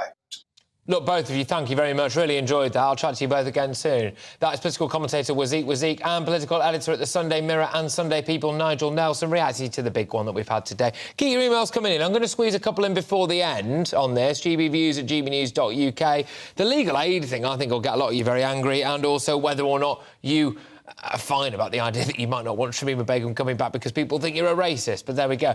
Moving on initially, though. If you want a first-class degree in veganism, get applying to Cambridge, because entirely plant-based menus could be taking over at the university. The Student Union has voted to push for vegan food across its catering services and will now meet with the university to see if its demands will be met across the campus. But should we all be getting on with it and eating rabbit food, or is it an insult to carnivores everywhere? I, for one, am outraged. Although when I was at university, I think I managed to successfully avoid fruit and veg for about 3 years, but there we go. Joining me now is Nathan McGovern, Plant-Based University's co-founder, there you go, and press coordinator and farmer Gareth Wynne-Jones. Good stuff. OK, well, I will start with you, Nathan. Are people just being forced to go vegan here? Is food-based terrorism? Well, let's just get one thing clear. What this vote means is that the Plant-Based University team, Cambridge, will now start to negotiate with the catering services at the university, which run 5 outlets on campus and also cater for their internal events. So what it would be affect those menus. It wouldn't be, breaking into people's houses and rooting through their fridges, seeing what's in there. This is about Cambridge University stepping up and taking its mantle as a world-leading institution. OK, I'll bring you in, Gareth, everybody's favourite farmer, Gareth Wynne-Jones. What do you make of this? Because, by definition, it would mean less meat, wouldn't it, on campuses? Yeah, but more misleading propaganda. Honestly, these vegans now are really scraping the bottom of the barrel, looking for the scraps. It's sad. I just don't understand it. We're talking about food crisis, food shortages, and these people are just forcing their beliefs on others. It's an absolute joke. And do you know what? I spoke to a first-year student, or the mother of a first-year student in Cambridge, who's a farmer's daughter, and she's out there fighting the cause. Do you know what? I think they're just doing it for a little bit of a PR stunt again. We know Nathan, what he's like. He doesn't do a lot of work. He's just out there trying to fly the pretend flag about saving the planet when he's never grown anything and he's got no idea what it takes to put food on people's plates.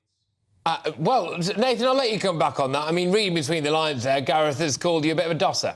Well, yeah, Gareth, if you remember our discussion with Dan a few weeks back, I actually told you that I grow as much food as possible. And more importantly than that, last Friday I spent the entire day with a dairy farmer up in Scotland, because it's very important for me to understand the process, understand land management, and see how this works, because there's no way I can comment on this unless I do understand it, right? Just on that then, Nathan, I'm quite keen. So a vote was taken at Cambridge University, right? So actually, we do have to respect democratic process in this.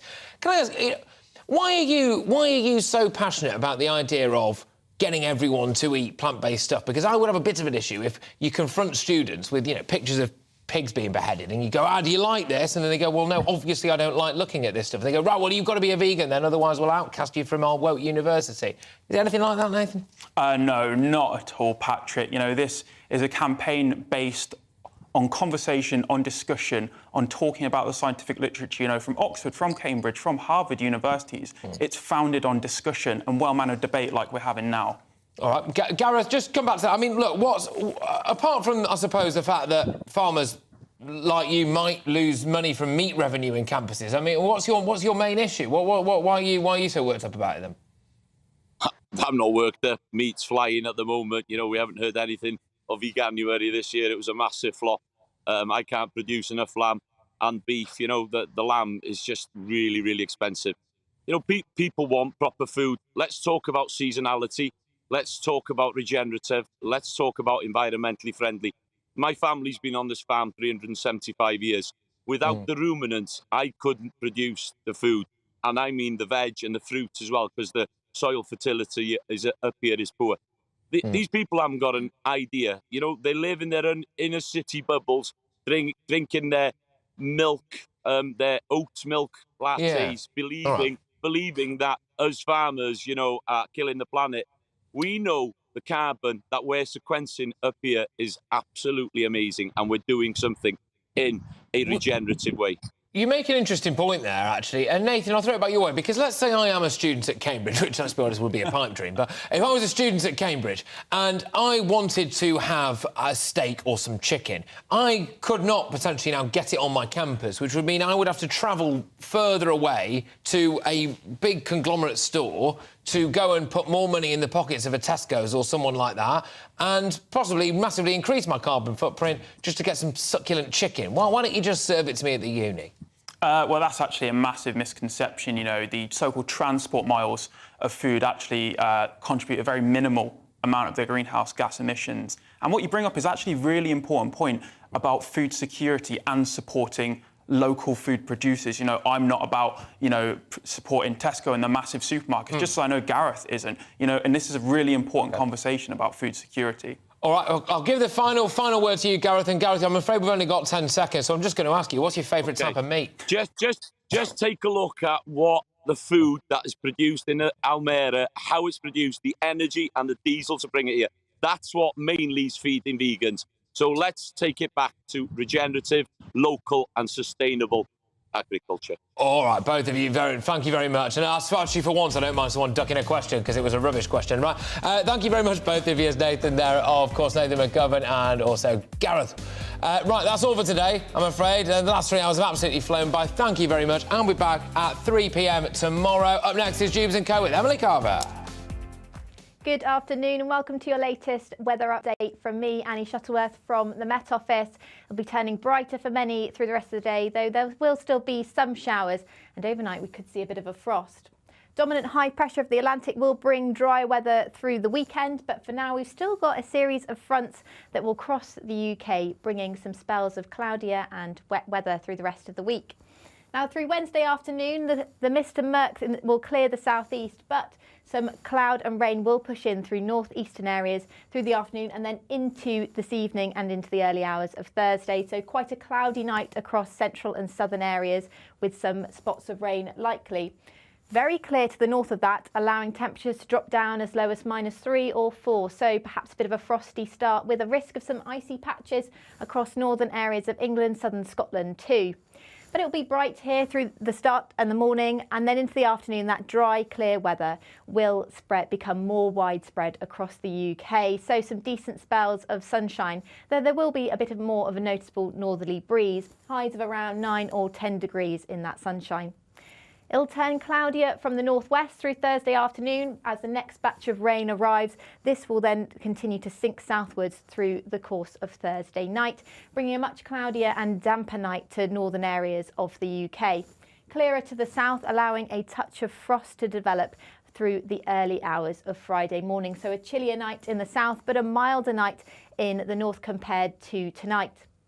And then through the course of Friday morning, we'll start to see some of that clearer, dry weather push into northern areas of Scotland, southern eastern Scotland too, but the breeze will pick up here. staying quite cloudy but largely dry further south. And that dry and brighter weather will become more widespread as we see plenty more sunshine throughout the weekend. I'll see you later.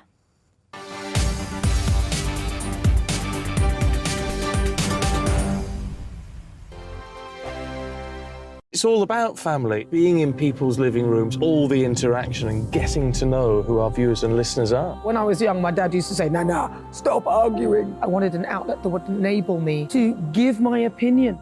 People are going through a really hard time right now, and I know that you don't feel like you're being listened to by the establishment. I came to GB News because it's the People's Channel, and I want the audience to have their say on the events of the day. We're dynamic. We do something different. Democracy shows that the wisdom of the nation is in its people. I get to travel to find out what the story is from a personal perspective. The British people aren't fools. We know when we're not being told the full story. We've got to work out how Britain moves forward from this. It's the best country in the world. The establishment had their chance. Now we're here to represent your views. Britain's watching. Britain's watching. Britain's watching.